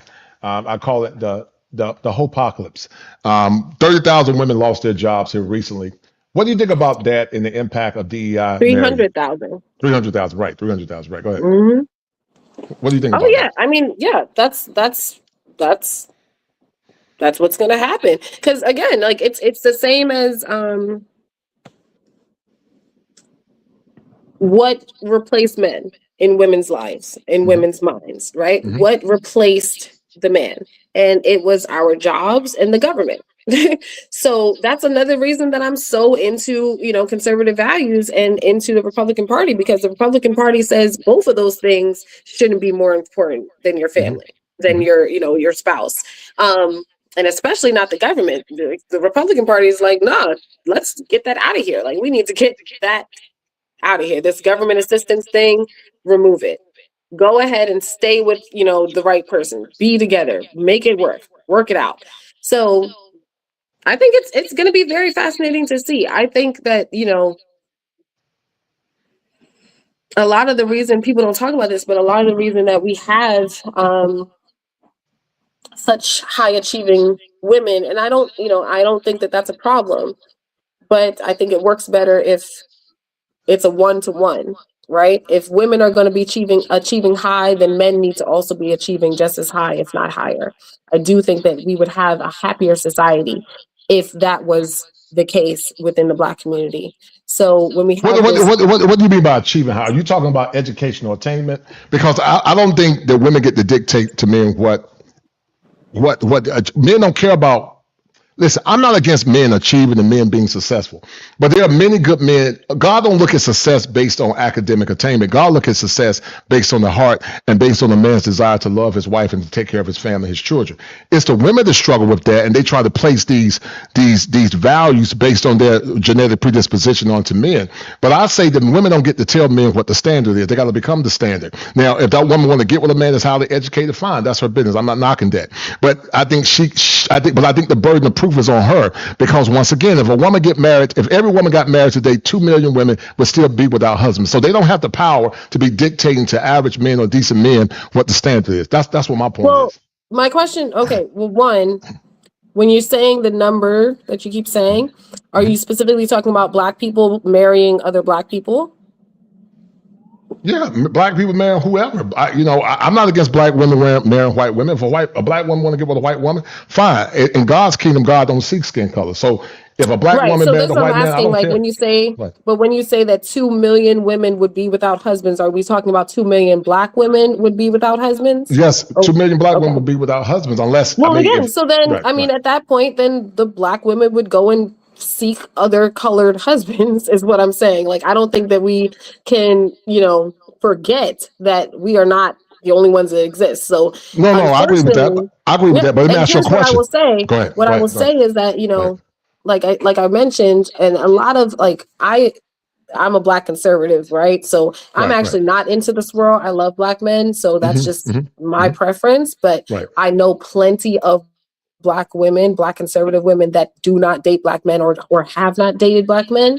And what they find is that this level that they're at, it's easier to find a white man or a, Middle Eastern man or someone of that account that is of that same level or higher, that is actually for some reason completely fine with dating a highly educated, highly successful Black woman. They find them to be valuable, right? So what I think is the reality of all of this, in my opinion, the Apocalypse is going to happen. There is a restructuring. It's almost like a recession, right? Like we're going to have a recession. We're going to see that, people kind of took out these whole loans, if you will, and thought that banking on, running on their hodom was going to get them very far. And as long as they had their safety net of their own job, they were fine. And as that removes itself, we're going to see an evening, right? Okay, now I don't have this job. So now maybe I'm a little more open to the guy working the blue collar job, etc. Fine. But when we look at what a relationship needs to succeed and to be valuable to both sides, if a man wants a woman who is genuinely into him, they do have to connect on an intellectual level. Do you see what I'm saying? So it's the same way that it's hard for a guy, if a guy is very smart or intellectual, it's very hard for him to truly love a bonehead, right? Or like the airheaded woman that's just cute and like you try to have a conversation with her and she's exhaustingly stupid. So eventually you're like, I'm just going to sleep with her and I'm moving on because I can't do this long term. This is a tiring conversation. Like, it's the same way for women. It's like, how much do I want to have to, perpetually explain something to somebody? You see what I'm saying? Well, listen, I think that's for you. For you, I think you're an intelligent woman and you're a sapiophile. You like intelligent conversation, intelligent men. I don't think that's encompassing of all women. And even though if those women say they want that, I will argue, what is the fair exchange they're giving those men in return? Because she might say, well, I'm giving you my doctorate and how much money I got. Men don't care about that, as I said before in the past. Are you ran through? Are you feminine? Do you know how to speak life into a man? Do you have emotional regulation? Do you know how to keep your mouth shut? Do you over talk men? Do you down talk men? If you do all those things, you don't qualify. That woman does not qualify. And so the problem is that we live in a world where women keep trying to tell men what the standard is. And listen, I'm loving this conversation. I got nothing but love for you. I respect you highly. But like I told you, I got friends right now at 54. Me being 54 is not old in Colombia. 54 women in foreign countries routinely like older, mature men. There are some, of course, women want men for status, but it's not always about status. It's how you comport yourself. Like you were saying, if a man is masculine, he say what he mean. He checks that woman when she get out of line. If you're a 54-year-old man that's masculine, you check that woman will be turned on by that. Now, as I told you before in the past, don't no woman want no man with no big stomach if he's older. He got erectile dysfunction. He's not taking care of himself. I wasn't going to mention that, but that's right. We have to be realistic about that as well. Because again, like I'm not disagreeing with you. I'm not pretending that there's that opportunity in general.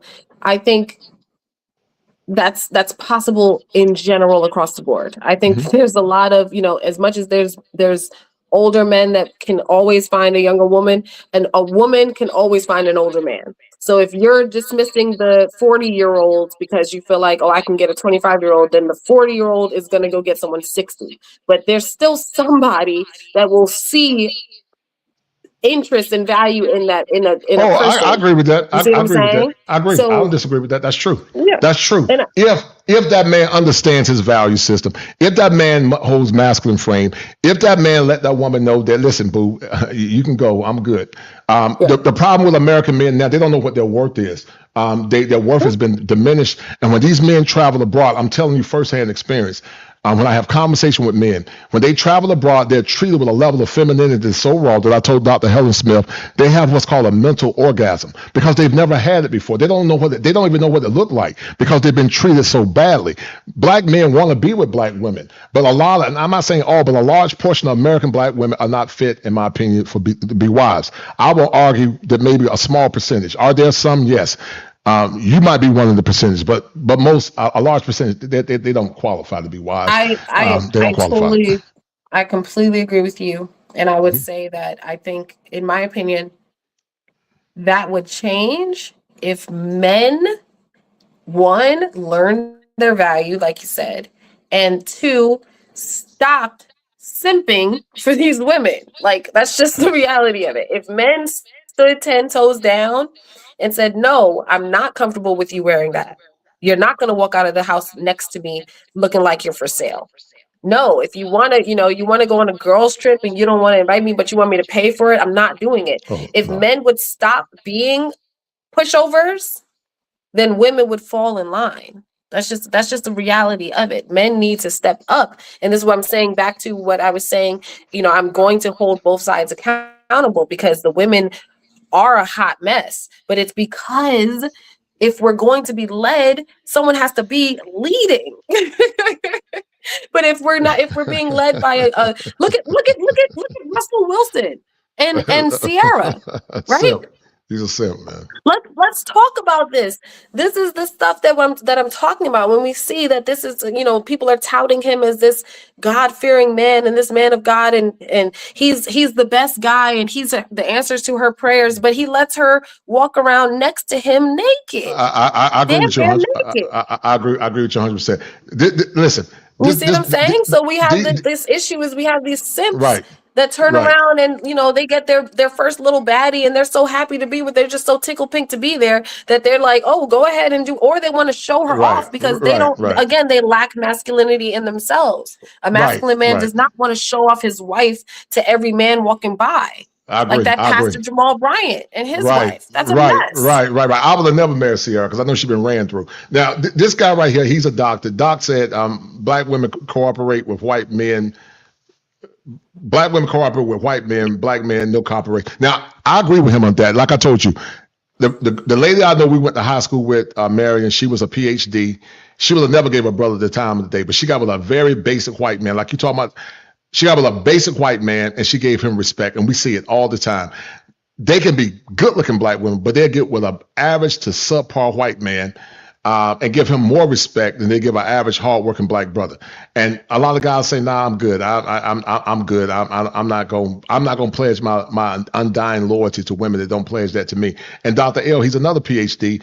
That's the point of going overseas. The quality of women is better. And we're not saying that women abroad don't have game. Every woman got game. The scripture said, cast not down strength to a woman. Women by nature have a dark nature, like men have a dark nature. If a woman's not grounded in Christ, she will always go back to her dark nature. It's just in her nature. The women that understand they have a dark nature own that, and they fight against it. Some women don't fight against it. They just say, I'm going to let the cat out of the bag. But I'm telling you, the men have traveled abroad, and they get those women, they have a level of femininity that's superior. And that's why, like this brother, he's a PhD. Him and I talk all the time. And that's why he's saying, if he do it again, his next woman going to be a foreign woman. He's 52. He's a silver fox because, a silver fox is an older black man that got that salt and pepper swag. And they understand that, that they got to have a certain level of decorum. When men get older, we don't care as much about looks as much. We do care, but we'll let you go. We don't care about the big butt. We don't care about that. If you're not cooperating, we're going to fire you and keep it moving. With the understanding, because we got more money now, we got more leverage. Yeah, we're silver foxes, but we can still get younger, pretty, holler women. We understand some of those women might want that man for money or whatever. We understand all of that matters, but you can be an old simp and you can be a masculine silver fox. I'm a masculine silver fox. He's a masculine silver fox. And there's a total difference between a masculine silver fox and an old simp. Because a masculine silver fox will tell that woman, you can go, boo. I'm not tripping. Because those same women think, I'm going to get him for his money. No, you're not going to get me for my money. You think you're going to get me for my money. But when you start getting slick with your mouth, I'm going to check you and I'm going to release you and cast you to the wind. When you come into my kingdom, you're going to follow my program. If you can't follow my program, you're free to leave. It ain't going to be no arguments. You can just go and keep it moving. It ain't no argument. I wish you well in your journey, because by the time I get rid of you, I got about 10 to 20 more lined up that will agree with my program and respect me for the man that I am. It's really that simple. I'm gonna finish playing your clip. I won't disagree with you. I would say that what I think. Go ahead. Go ahead. Okay, yeah, I'm gonna finish playing your clip. Hold tight. Every single day until we bring them back, and they did not leave voluntarily. Let me show you what's actually going on. People keep framing this like black women chose to leave the workforce, like it was a lifestyle decision. And maybe for some it was, but for many it wasn't. So let me break it down. Number one, diversity, equity, and inclusion rollbacks. In the last 2 years, companies have gutted diversity programs. The roles that were created to address systematic inequity, eliminated. And the women in these roles, often black women, were the first out the door. Number 2, federal work reductions. A significant number of Black women work in government. Do not be fooled.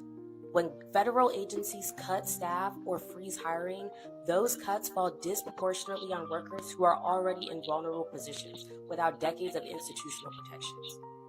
Number 3, child, toxic work environments. Here's the one nobody wants to name out loud. Some women left because staying was costing them their mental health.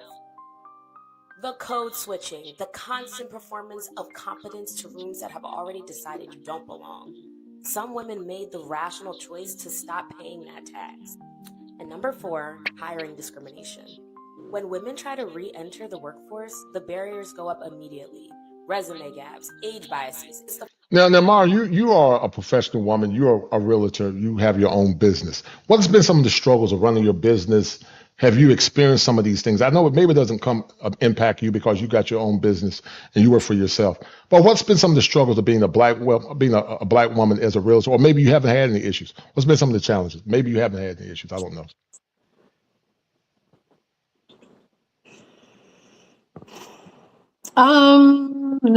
No, I haven't had many issues. No, I mean, let's be clear. I am in New York City, one of the most diverse places in the world, so like we already know how to work together. I've always, my entire life, grown up around every other ethnicity. Everyone here has grown up with other ethnicities. So it would be very weird to have a bunch of, racial microaggressions, etc. I mean, there was one time this woman just, I told this guy that was walking through the office, she was showing him through the office, and I told him that his name was Dope because he had like a cool name. And she comes back, she's like, "Don't ever tell someone that their name is Dope. Why would you say that?" I'm like, that's a compliment. Like, it's not a big deal. But I understood that she just didn't understand my vernacular. It's okay. I wasn't offended by it. But I get that people are saying that this stuff happens, but I have to say that I feel like a lot of Black women just go out of their way to feel offended by things. That's just my honest truth. Okay, I think that people look for ways and reasons to be offended. They look for things to be a problem. And this is just a Black woman thing in general, like finding a reason to be angry. Like I went to the post office and I walked up to the desk and my dog is outside. It's snowing. I'm trying to get back outside to my dog, and I just walk up to the desk. I'm like, "Hey, do I just put my package in this thing?" And she just goes, "Hello." I was like, "Hi." And she's like, "How are you today?" I'm like, "Bitch, I did not want to have a conversation with you. Are you kidding me right now?" Because it was either do it how she needed it to be done or have an argument that was going to take longer. I had to be like, "Oh, I'm doing well. How are you?" "Okay, great. I just wanted to know. Can I put this here?" Right? And there's this thing, we have to be honest, like Black women, as much as we find, offense in what other people are doing, we're extremely difficult and extremely offensive and extremely rough at work. The same stuff that Black men are tired of dealing with is the same stuff that colleagues have to deal with. That's just the reality of it. And I actually did a video about this and I will say I have to go soon because it's getting late and I have to get my daughter in bed. Respect. One thing that I did a video about, people saying, "Oh, so many Black women lost their jobs." It's like, yeah, a lot of Black women lost their jobs, but a lot of Black women, I don't want to say I said in the video they suck at their jobs, right? The reality is a lot of the time, if you go to a place, if it's a Black receptionist, if it's a Black, teller at a bank or something, they might be the ones that give you the most attitude for no reason. They might be the ones that are most disagreeable to be around. They're the ones complaining about everything. Let it be 2 degrees too cold in that office. Who's going to complain? The Black woman. Right. So when we say like, "Oh, it's unfair," it's like, bro, like there's a level of chill that Black women need to find. And it's something that is seen within the issue of Black women relating to Black men and being soft and feminine and gentle around Black men, the same thing happens in the workforce. It's like you come in and you just got to show them, and I'm gonna be unapologetically me. You're going to be unapologetically fired because you don't want to just follow the dress code, or you don't want to just calm down a little bit and not be spicy with, customers on the phone, or combative with your colleagues. So I think it's a mixture of these things. Please stop. All right. What do you get from this conversation? This was powerful. I know you got to go in a minute. I wanted to play a little bit more of this, but I love your 5, man. We got to do this again. Thank you. I love your energy. And to the person asking for my channel, I'm gonna post a video soon about feminism. I've been trying to. Thank you for the person that tagged it. Oh, that's you. Thank you. I've been trying to edit this one video about feminism for like a week, but I'm going to be getting that up soon. And my Instagram is #Marion, but with an underscore in between hashtag and Marion. So no doubt. Well, listen. You're in Brooklyn, right? You're in Brooklyn. I am. So if I'm ever in Brooklyn, I'll look you up, man. But all we can jokes finish aside, arguing in person. I can show you my stats on immigration marriage fraud, and you can show me your stats on lonely 40-year-old Black women. Well, listen. I don't disagree with you. That is a real thing. Right. It's a real thing. I truly please understand. I know that women need to change, especially Black women need to change something, or else end up alone forever. It's a sad reality. But I think that Black men need to step up as well. I think it's a mixture of those two things. Well, my man Dr. Neal said, Doc said she was a good sport. So, we respect you. You say we didn't attack you. I mean, we not, a lot of people times, I got a show tomorrow talking about the manosphere. People are saying, well, manosphere men hate. Well, no, we don't. We love women. We love Black women. We just want cooperative Black women that's going to get on our program. That's it. Dr. L asked the question, if a man put his foot down, do you think a woman, this is what he said, if masculine men put their foot down, does she think women would change? I think you would change, but I think the majority of them wouldn't change. I think you would change, but I don't think most would change. They're too stiff-necked and hard-headed. And the older they are, the harder it is for them to change. That's absolutely true. The older, the reality of it. But I think, when I say that men need to put their foot down, I'm talking about a long-term change that needs to happen. The same way that we got into this mess over the course of decades, of generations, right? We've seen the steady decline over the past 40 years. We also can see a steady incline, but it will take men being the ones to lead the charge, because Black women love y'all. We love y'all. Black women love Black men. Like, we really, really do. It's just, there's also so much negativity, so much toxicity, so much anger and resentment within this community at this point. And Black women, if you look at the majority of Black men and Black women who end up dating outside of their race, they tried for years to date Black people. Right? You see, like, if we're talking about these passport bros, they'll say, like, yeah, no, I tried dating Black women. I tried over and over and over. And finally I gave up. And now your friend that said the next time I'm gonna have to go overseas, because he's like, I'm done. I'm at my wit's end. I can't do it anymore. So we love each other. We really do. We love each other. We just need to remember, like I said, Black men need patience from Black women. Black women need patience from Black men, because we need to go through a healing process. And that is not going to be quick. It is not going to be easy. But if we care about the Black community remaining the Black community and not just the super mixed up community, then someone has to be willing to do it. Yeah, and I'll say this on this. We'll end with this, and this has been a powerful conversation. Listen, God don't care about color. He don't care about race, as you and I talked about that earlier. If an Asian woman, white woman, any color woman love and honor and respect a Black man, I tell Black men, go where the woman honors you and respect you, and vice versa. If you find an Asian man, a white man, a Latino that loves you, get with that man. I'm not against that. But I get the conversation about trying to build what was lost. Now, you and I talked pre-screen before we did this show. I don't think it's going to happen in our lifetime, because I believe we are in the precipice of the coming of the Messiah. That's what I believe. Now, am I against trying to get a good man and maybe, okay, Lord, I got 3 years before the rapture take place, so at least give me my husband. Yeah, okay, fine. Go and get your husband right before the rapture take place. You go and get your husband. But overall, I mean, it's over with. The system is broken. The prophet said, unless God build a house of labor, he builds it in vain. It's built in vain. The platform is broken.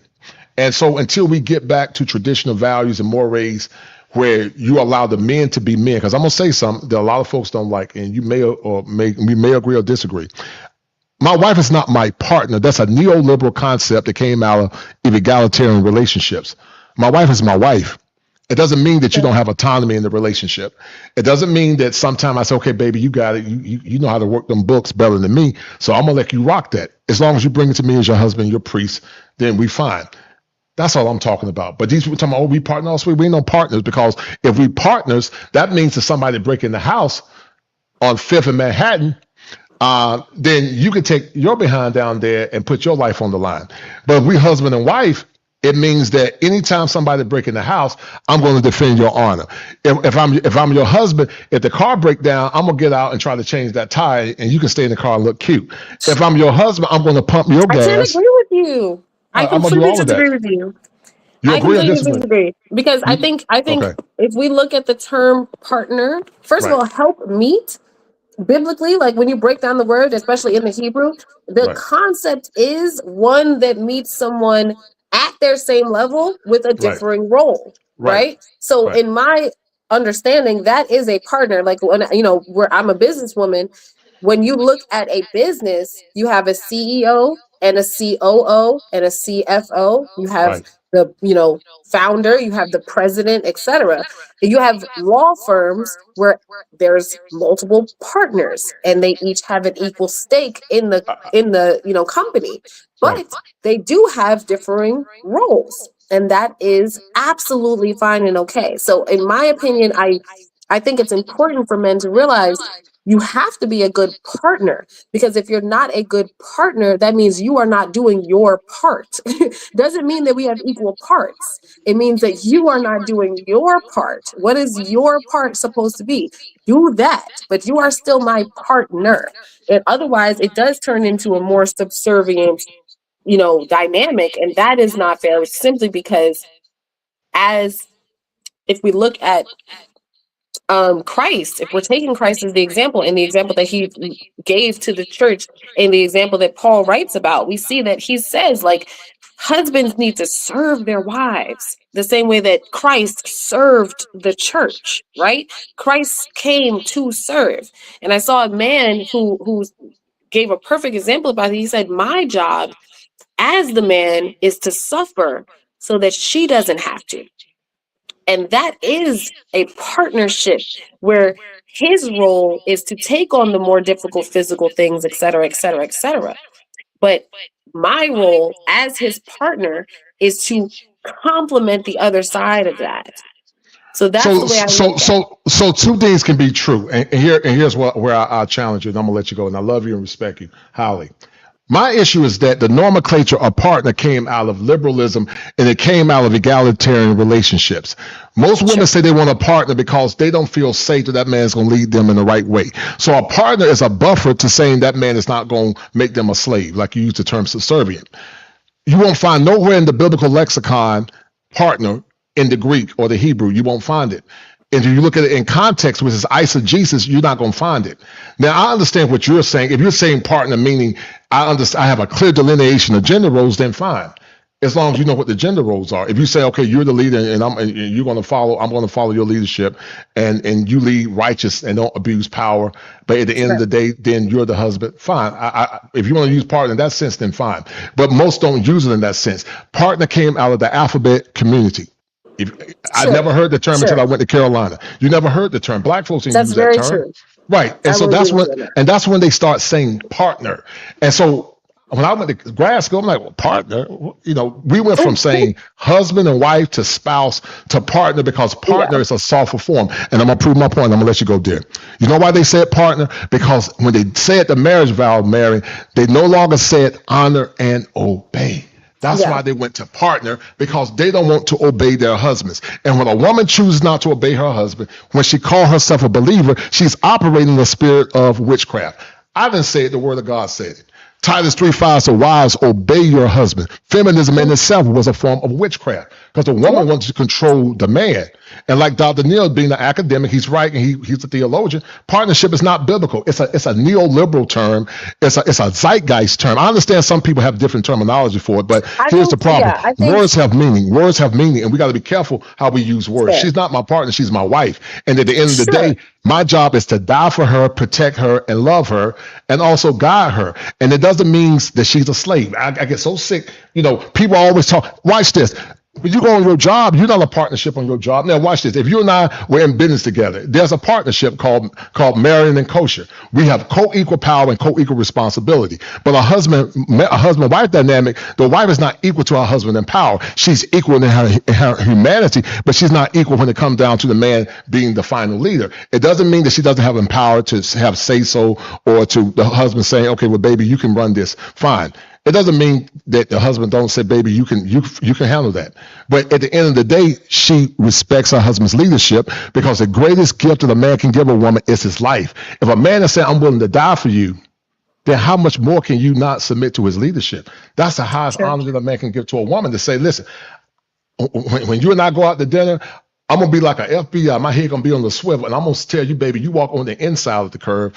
I'm going to take the outside. And when we go to the restaurant, I'm going to post up so I can see whoever comes in. I'm going to take the bullet. But I hear you, and I completely agree with you. I don't disagree with you.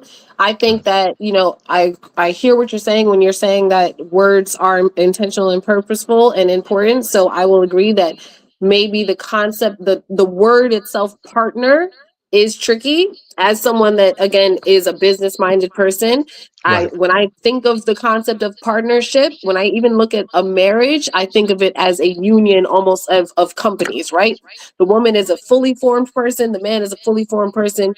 An acquisition almost, or merger, if you will, is what's happening here. But in any merger, we have someone that is leading, right? There is someone that is leading. So if IBM merges with Microsoft tomorrow, then Microsoft, Bill Gates will probably say, all right, we merged, but I'm still the head of this company, right? My final say is the final say, and that's it. Exactly. But No, when I look at, like, when you look at the intentionality of calling it a partnership, in my mindset, it's just to remind men that you have to do your part. You cannot show up asking a woman to be subservient, to be submissive, and you don't want to do the part that a man is supposed to do. And that's why I said I really would love to see men go back to building things, go back to creating things, go back to,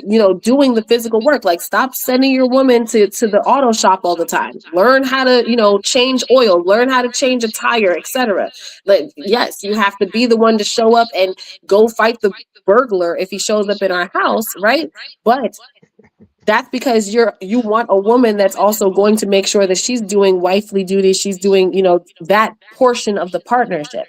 But we have a lot of men today who think, I just want me a trad wife, and all he wants to do is go to work and come home. He doesn't want to, feed into the relationship in any other type of way. He doesn't want to be the full partner in these other ways that's more important than just making the money. So this is what I'm saying with that. Like,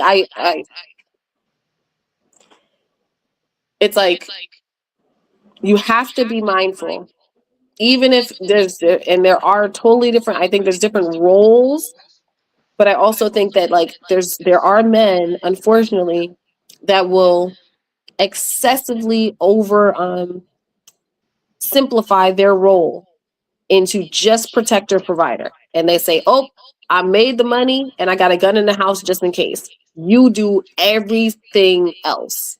And I think that is very unfair and almost belittling to women. If you say that you love someone, your job is to make sure that you take care of them and make their life easier, not more difficult. So that's why when I say partner, I want men to remember that you are part of that union in regards to your job, your duty, and what you have to literally be doing to help out. So what do you mean by okay, all right. So if a man is working 40 plus hours, 60 hours, exhausted, and he's doing everything in his power, to be a good husband, what else should he be doing? I mean, if he's burnt out and exhausted, what is she gonna give him back in return if she's staying home? Listen, women years ago worked for the white folks in the South. They were still feminine. They didn't have none of the modern appliances, and they worked together as a team. The black man was working with the black woman. She worked for Mr. Charlie, and she took care of Mr. Charlie's kids, came home, cooked a full course meal, washed clothes with her hand, and they still made it work. The modern Because black that woman man was building something. right, that's fine. That's fine. Because But he built listen, the house. but He built the damn house. Like, let's not ignore that. I've said it multiple times. Go out and build something. okay, that's fine, Marion. That's Go fine. catch the fish. You want me to cook the fish? Go catch it. Go shoot something in the backyard. Do these things. I'm so serious. Like, I have no problem with the other parts. I have no problem with it. If we're gonna get more modern day with it, sure.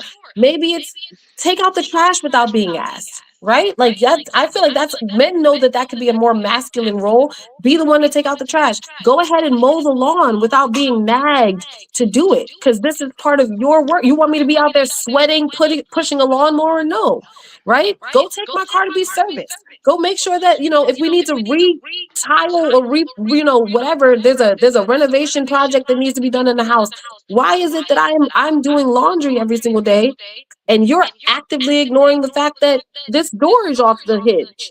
You want me to get your power tools out and go fix the door?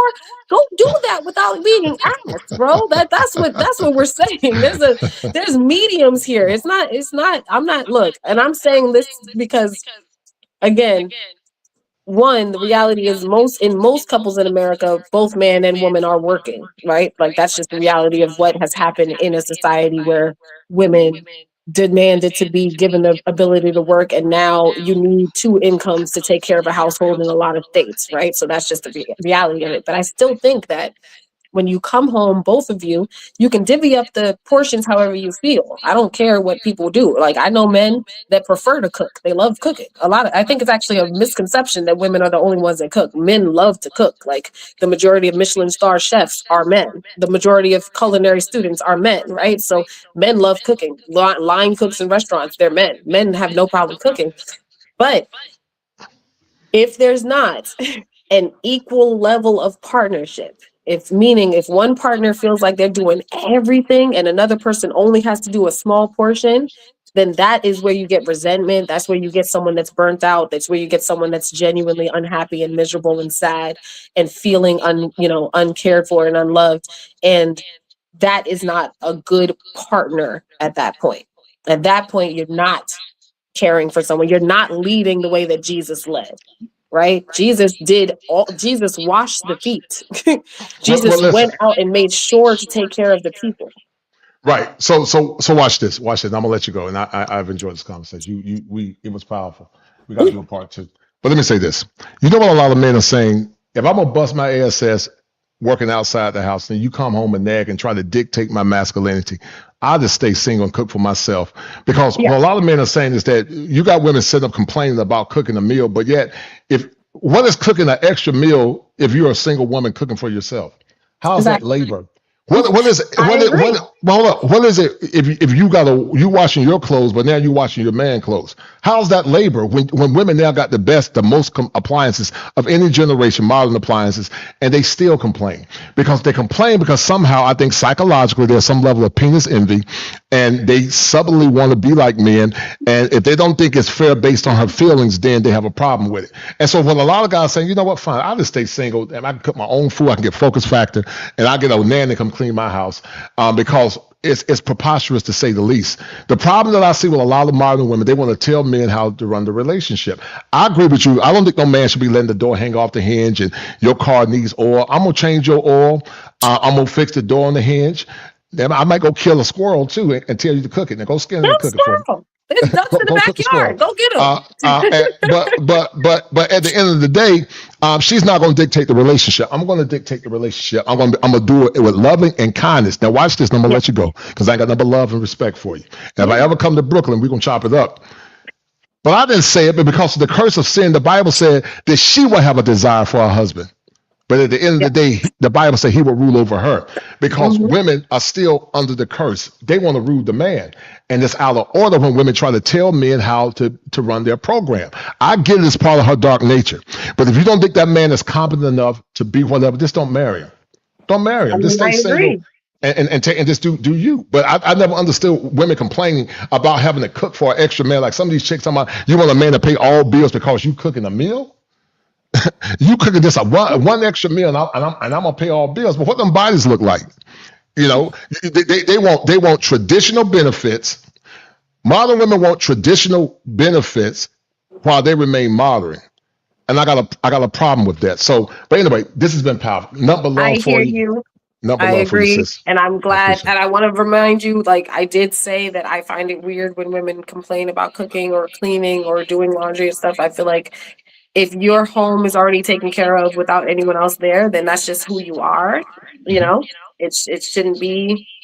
I came just now into this new apartment and I just cleaned the entire apartment. I didn't care about who else had, been here or not. I'm going to live in a clean space for me. Right. That's part of your nature. You're just a clean woman. You're very clean and you're it's just organized. Weird to me that a lot of these women are like, oh, I can't. I'm like, okay, so then you must have a dirty home and you never cook and you walk around in stinky clothes because you don't do these things for yourself. It's weird. But that said, again, each partner needs to be valuable to the other. And a lot of men, if we're talking about body count as being a concern, I get that. I really do. Women also would love for men to have lower body counts. I will remind you guys of that. It is not fun dating a man that has multiple baby mamas and you have to navigate around that. It's not fun dating a man who has slept with everybody on the block. And now these women are looking at you like, I had your husband. I know what he does in bed. That's not fun either for women. And if you want a virtuous woman who does not have a high body count or who has been, waiting for marriage or who is abstinent and waiting for marriage, then you also need to start to present a better option for her. Because there's virtuous men out there as well. And like I said, if the men start becoming better, if the men lead the charge, if the men's get better and still date Black women, because we're losing a lot of the better Black men to other ethnicities, and that's a whole nother conversation. Well, listen. I'm gonna say this. I'm gonna let you go. If Black women want Black men to be better, they got to be better themselves. I keep hearing a lot of women saying they want Black men to be better, but they're not better. So if she want a better product, she got to be a better woman. And a lot of them don't want to be better women. I think I'm agreeing. That's what I just said. I agree with you. I just said I agree with you 100%. She got to be better. She got to be better herself. My point only is just that I think that more Black women will become better if Black men require that. I agree with you 1,000,000%. You got an A+ because you're 1,000,000% correct. You're 100% correct. But I'll say this before I let you leave. I've seen scenarios, Mary, where men did give their best. They were singing that song by James Ingram. I gave my best, but I guess my best wasn't good enough. They were good husbands. They laid that pipe down in the bedroom. They paid bills, and she still got mad and talking about it wasn't enough. Only to come back after she got ran through talking about can we talk for a minute? No, we can't talk, boo. It's over with. I don't want you back. You can keep. I'm telling you, I've seen it. And this is why it's a good conversation. I'm gonna let you go because my daughter is really ready to punch me. But the other side of that, we have to acknowledge the number of good women who were doing the exact same thing, who were taking care of some man and cooking for him and putting it down in the bedroom, etc. And that man still cheated. Or he still went for the younger model down the line. That's true. So I agree. I don't disagree with that. Gotta be fair again about the reality of what everybody. I don't disagree with that. I don't disagree with that. That happens. We all need to get it together because it's a hot mess out here in general. No doubt. Well, listen. If I ever come to Brooklyn, we're gonna chop it up. I'm gonna pay for the coffee. I'm gonna bring Miss Kosher, or I might go solo. I got a homeboy in Brooklyn, my man Ty, and we're gonna chop it up. And I'm gonna say, listen, what's up? We're gonna chop it up. We're gonna have this conversation. We're gonna actually do it live from the phone. Man. I was gonna say, we'll do it live. That'd be fun. A live. All right. It's been a pleasure, truly. I've had a great time. Thank you for putting up with my choppy with internet. No, you good, sis. Be good. Take care. Bye, everyone. All right. Shout out to my man Quiet Faith for that $50 super chat. Shout out to brother Quiet Faith for the 50. Let me read it. All right. So shout out to Quiet Faith. He said, great show. Shout out to that brother. I really appreciate it. Quiet Faith is the #1 sponsor of the stream. Shout out to Quiet Faith for showing love, as he is the #1 sponsor of the stream.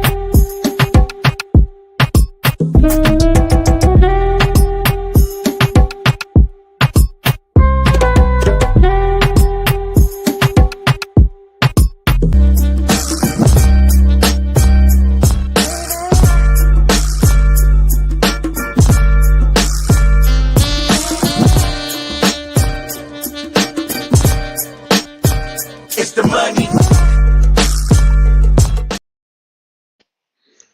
All right, guys. Listen, man. Shout out to everybody. Man,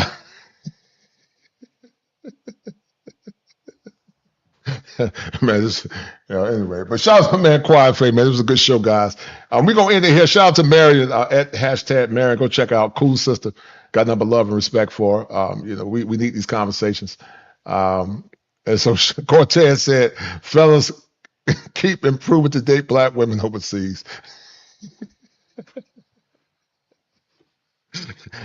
But anyway, guys, we're gonna sign out, man. Thank y'all for tuning in, man. I appreciate it. And guys, we're gonna sign out. And y'all take care of yourselves. When we're gonna end this to sign out. Shout out to Mary once again. In these conversations. So I'm really happy we've been able to do this. But as far as perception, I think that we would all agree that, people immediately assume things about us that probably just aren't true.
My perfect man would be a tall, black...